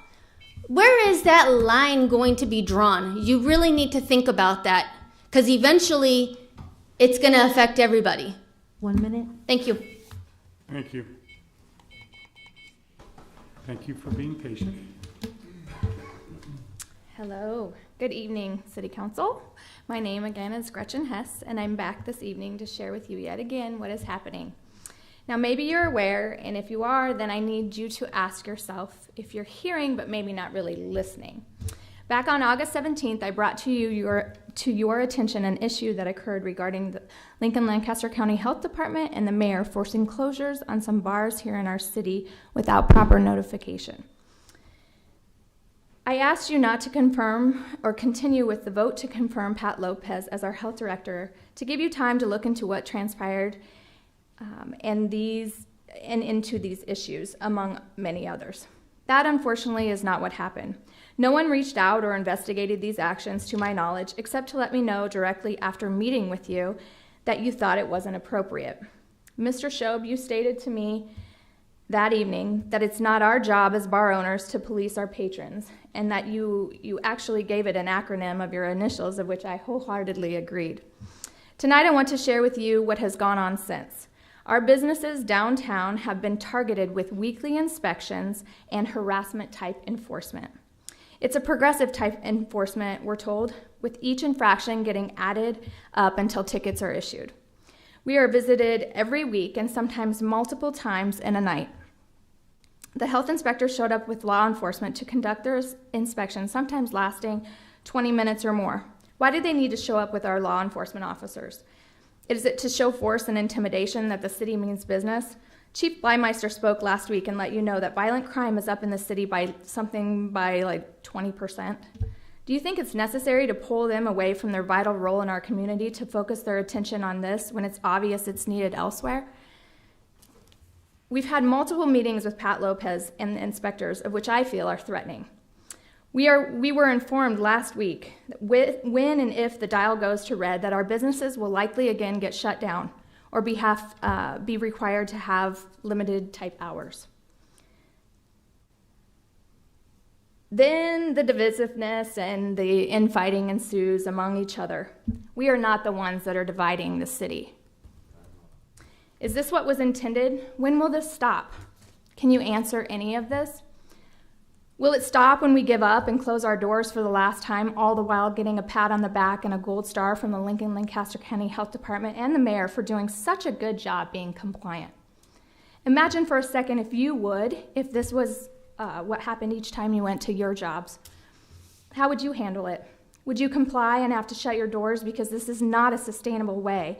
Or would you fight and go against every fiber of being a respectful, law-abiding citizen and fight for your business and your livelihood?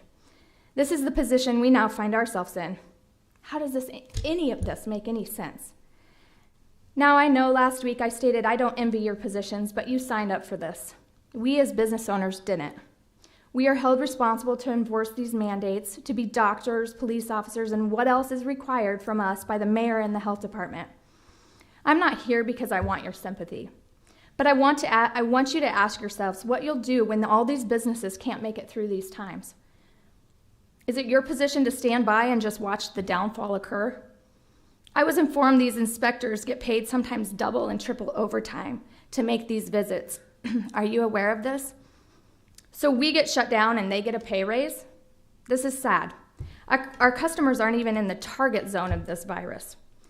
I want to know why they're hyper-focusing their attention on just one part of this equation and city. I think we all get it and are doing our part to combat this. In fact, we've made every effort to comply with the request. But why is this our job? And why do we get held accountable for the actions of others? What is going on is excessive and unlawful. Our bars and many others are shown to be in compliance week after week, yet are still subjected to this. Has it been determined that bars are the source of the viral outbreaks we see here in the city? Do you or they know something we don't? We have yet to be shown the data that directly points to the bars, specifically the ones on O Street and then the rail yard, that have been the source of the outbreaks. It's unreasonable to think we can pinpoint where a person contracts this virus. When we ask the health department if they are visiting every bar or restaurant in the city or county, the answer is a resounding no. And when we dare ask why, we get because we are not instructed to do that. Well, we now find ourselves in an interesting position, don't we? Could it be because COVID only visits the bars I mentioned? You know, that's not how this works. Why then are certain bars and establishments the only ones in the city with this type of enforcement? Just last month, a judge sided with small businesses in Pennsylvania. They stated executive actions to close or restrict businesses during the coronavirus pandemic are unconstitutional. The complaint argued that the pandemic policies were clear examples of government overreach. It was ruled that the U.S. Constitution cannot accept the concept of a new normal in which the basic liberties of the people can be suppressed by open-ended emergency measures. The ruling also stated the actions including capacity limits, mask mandates, alcohol sales restrictions, and bans on indoor groups of certain amounts, although likely had good intention, lacked authority needed, even if the restrictions we put in place were to protect from the virus. The ruling stated the orders violate the rights of assembly due process and were found to violate the Equal Protection Clause. They cited the unfair burden placed on mom and pop stores versus the massive profits being raked in during the pandemic by large corporations, retailers, and grocery chains. This is exactly what is taking place here. Will a judge decide the same thing here? Small business owners have seen their livelihoods permanently ended, and I'm here tonight speaking to you and asking for some relief of these unilaterally imposed, inconsistent, and contradictory type enforcements. Can you wrap it up, please? Sure. Last thing I'm going to say is we're now heading into our eighth month of COVID continuing to control our lives. We now have a choice right now between fear and courage. Let's stop the fear-mongering and circular reasoning and choose to live wisely without emotion, which seems to be the obstacle to wisdom. Thank you. Thank you, Ms.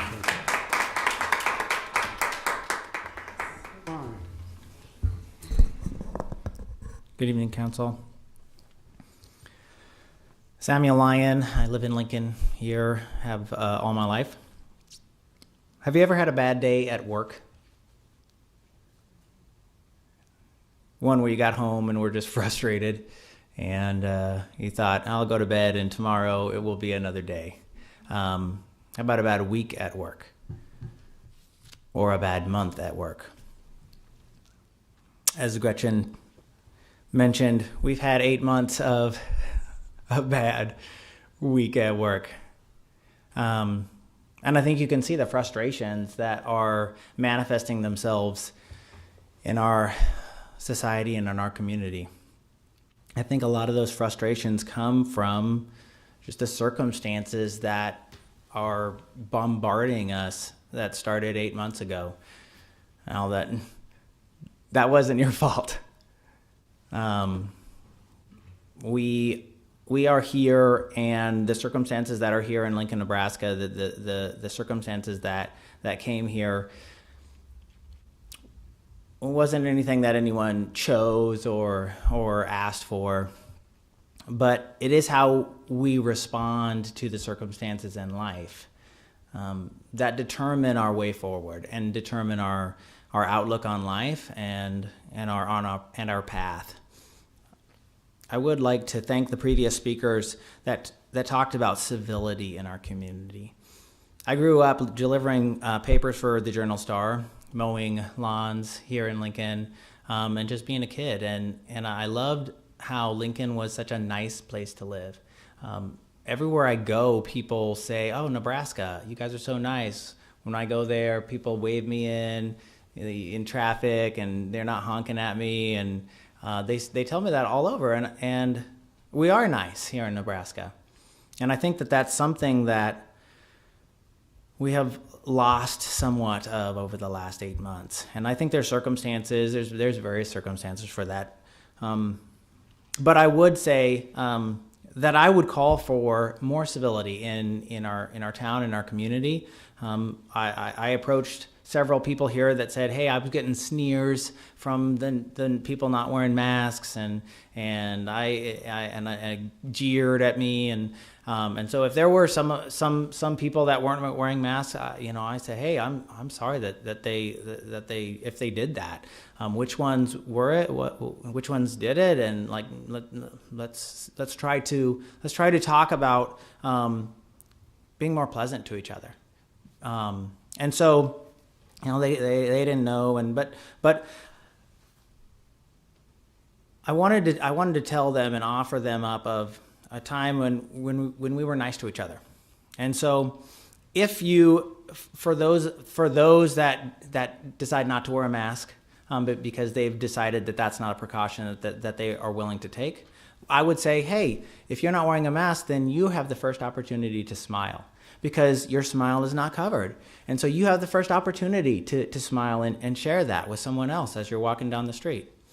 And if you are one that wears a mask, if you choose to wear a mask, or because for your protection, or because you feel like you don't know if someone else wants you to wear a mask, or if it's because you're required to because of the mandate, don't assume that someone else is leering at you or jeering at you. It's really tough to tell sometimes what the expression is behind the mask. And so I would just say, wherever you are, I would call for being nice to each other. Proverbs 15:1 says, "A soft answer turneth away wrath, but grievous words stir up anger." And so I think that's a reminder for all of us. When passions are high, many times our emotions can get the best of us. And I think we need to continually remind ourselves of that verse. Now, let's talk about the recall. Sorry. That's a weird segue.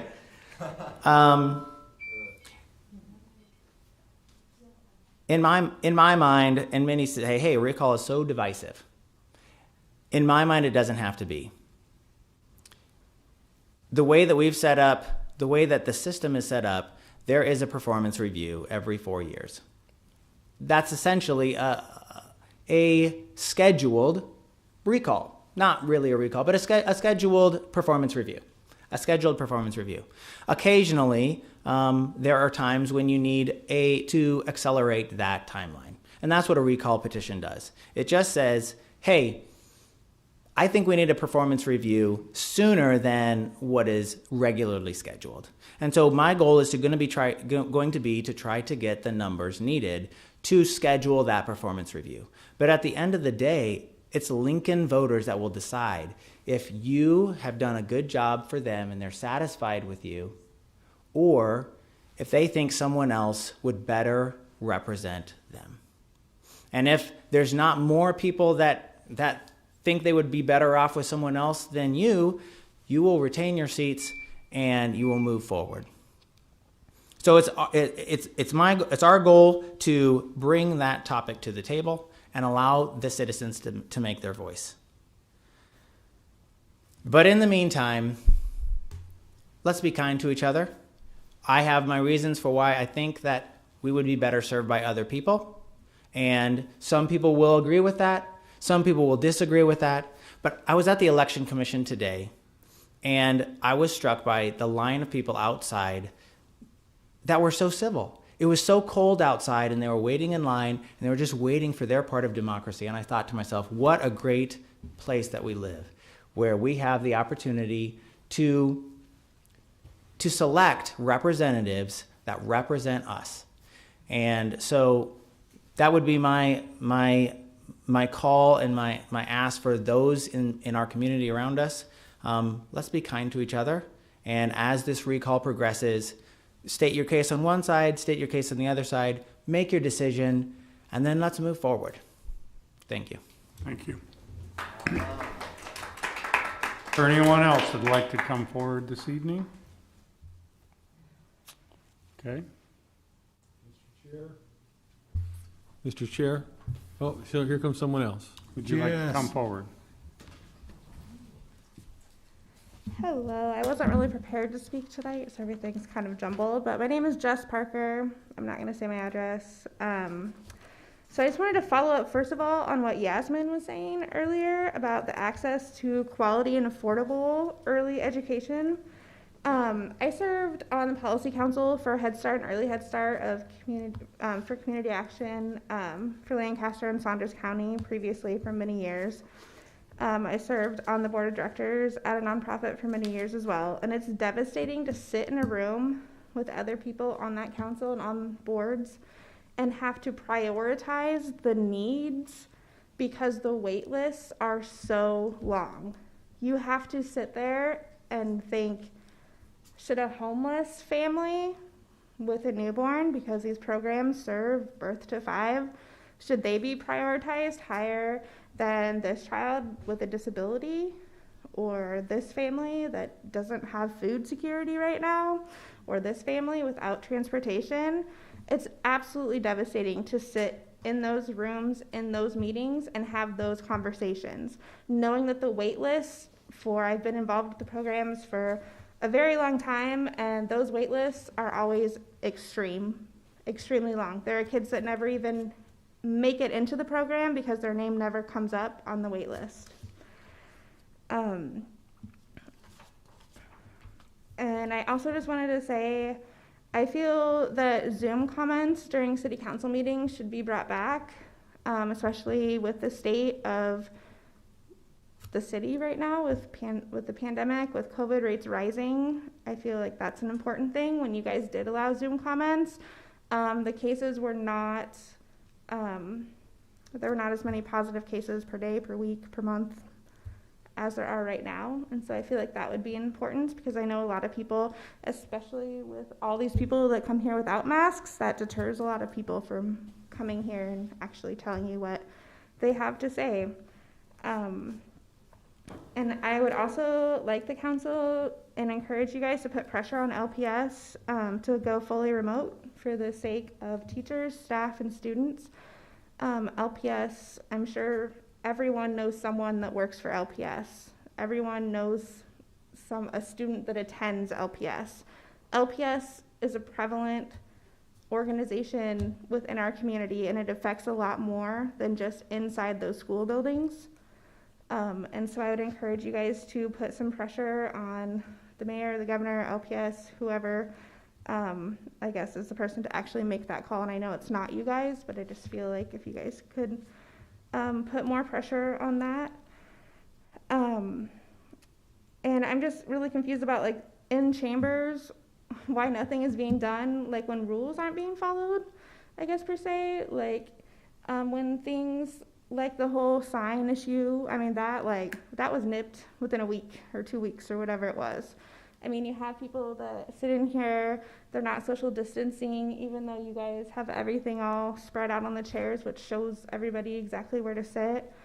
I mean, and people are still sitting in here that have spoke, and I believe you guys pass that too, that when you speak, you have to leave.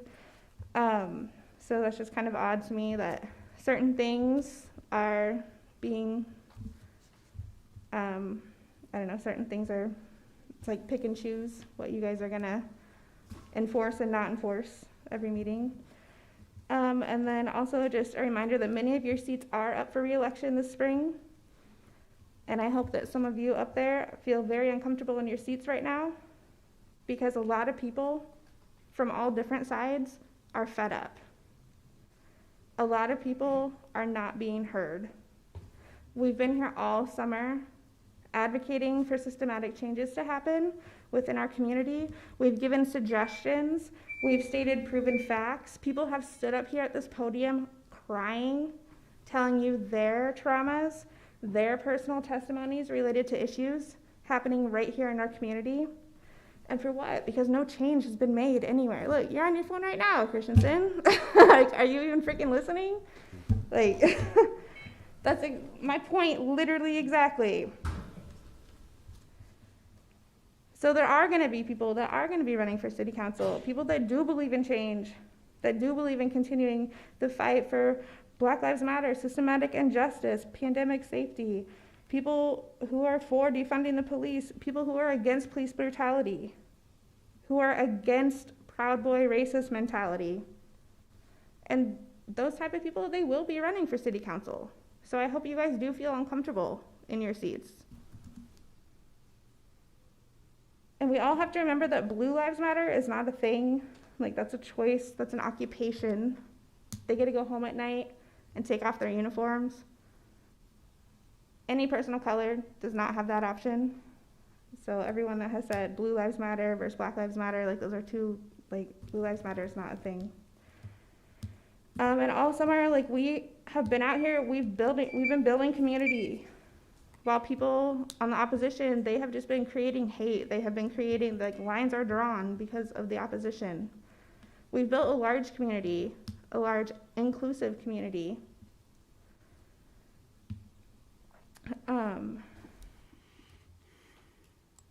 And yeah, so I guess I'll just end with free Ernest Jackson and Black Lives Still Matter. Thank you. Thank you. Anybody else come forward at this point? Okay. Hello. How are you guys doing? Good. They both work. My name is Jazari. I wasn't going to come up here and speak, but I saw some people that were up here speaking, and I saw the news article that had broken about the whole recall and everything like that in regards to wearing masks and kind of just the whining behavior. And I don't know if we're still in Lincoln or Narnia or someplace, but for people to come in the chambers where an ordinance is in place, and we'll talk about livelihood and people feeling like their livelihoods have been taken because of the mask mandate. But I know some people who would like to get back to normal life. But there's another pandemic that's like sweeping the nation, and it's called hard-headed. People don't listen, people don't follow the rules. You know, I believe the mask mandate or ordinance was put in place to you know, to flatten the curve so that the cases stop rising and things like that, and social distancing and washing hands and things like that put in place for the greater good. And for some people who are not able to put aside their own feelings for the greater good, just speaks to where their character is. And it's very, very depressing and very saddening. And, you know, people say, you know, suicide rates have gone up all around the country because people are so depressed. You know, small businesses are losing business and going out of business because people aren't coming to their places. But a lot of these people who are advocating and complaining about small businesses are the same people who go to like Starbucks and Scooters and eat at Chick-fil-A instead of, you know, going to the mill or like local places here in town to support those small businesses. So I feel like using that to further an agenda is completely, it's just dumb, and it's very pathetic, and it's very sad. And I have a nephew who goes to an LPS school, and I'm a fierce advocate for public education. I love our public schools, and I love our public educators, 100%. And I know a lot of them are immunosuppressed and scared to teach at school, and they're worried and they want to get back to normal, and kids want to get back to normal and not miss out on their childhood, which is so sad that that's happening right now, but that's just where we are. And we have to do what we need to do to get back to normal. And it's never going to happen with people complaining and feeling like they're oppressed. I'm a Black man, and I face oppression every day. And for people complaining and trying to match that with having to wear masks is the dumbest thing I've heard in my quarter century on this earth. My nephew, he has special needs. The first 2 years of his life, he was on oxygen. This virus attacks your respiratory system. He can't go out. He can't be in a classroom setting, and he has to have hands-on learning so that he can learn. I have a sibling who had a medical condition where her lungs were full of fluid, and she had to have her lungs scraped and re-glued and all that stuff. So she can't go out and have a normal life. But everybody here is saying they want to go out and get haircuts and party at the bars and live a normal life, puts my family members at risk of losing their lives. And the last time I was here, I talked about, you know, strengthening the city ordinances and, you know, taking it more seriously, especially like in the prison systems and things like that. And I just feel so bad for you guys having to be stuck here and listen to people who cannot put aside their own feelings for the greater good. And it's quite sad. So I don't know. This whole year has been very eye-opening, and seeing people's true colors and seeing people's characters and things like that. And I am just proud to witness all of this happen and see everything that's unfolding before my eyes. But I'm also kind of sad to see that there are people here in Lincoln, Nebraska that I thought were nice, but aren't really the nicest people, you know. The group here that's saying they don't want to wear masks and things like that, creating a whole Facebook group, dragging my family in this Facebook group, treating me like trash out in public just because of what I do. It's just sad. The whole thing is sad, and it's very pathetic, and it's upsetting. So, I mean, to hear people sit here and say, like, what is the mayor going to do? Stop us? Stop us from going out and trick-or-treating? Stop us from having Thanksgiving? A couple weeks ago, I tested positive for COVID. I still can't taste or smell. I'm not contagious, but I can't taste or smell. That's not going to be fun when Thanksgiving comes around, and I still can't taste or smell. So I'm just very disappointed in our community, and that there are people here who are willing to put their own entertainment and their own livelihood and their own happiness before people's lives.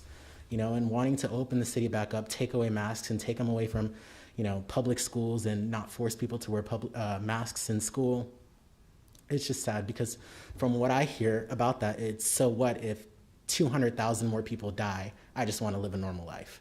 And that's not fair to the people who are at home and they can't be here advocating for themselves. You know, they're stuck at home, they're immunosuppressed, they can't go out and participate in normal life things because the other people who feel like their immune systems are so strong and so capable and they're fine are making it hard for them to live their lives.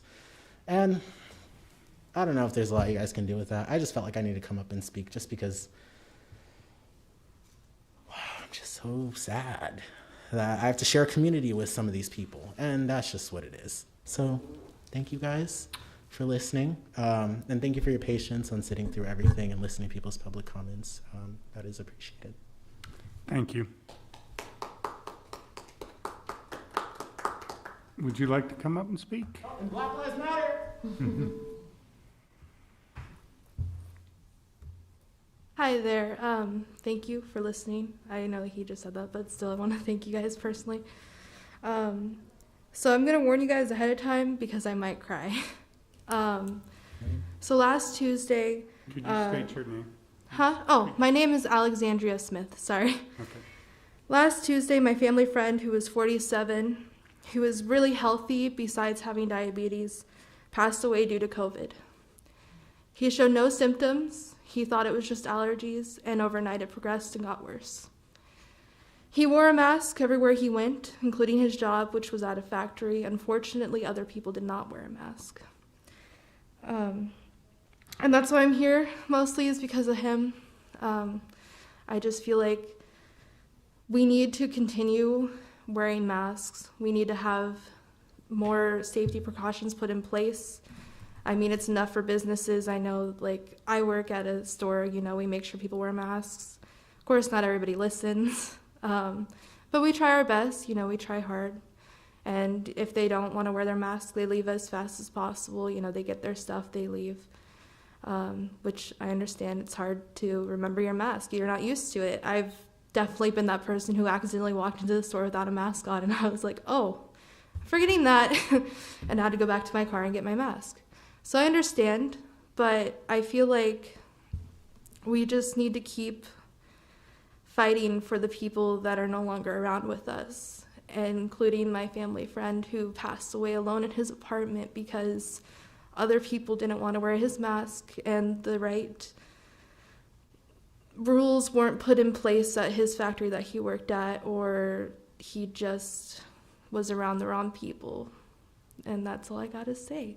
Thank you. Thank you. Anybody else like to come forward at this time? Mr. Chair, I move adjournment. Second. Been moved and seconded by Councilperson Raybold. Please call the roll. Christensen? Yes. Raybold? Yes. Washington? Yes. Ward? Yes. Schob? Yes. Bowers? Yes. McGinnis? Yes. Motion carried 7-0. Thank you, everyone. Are we adjourned? Adjourned.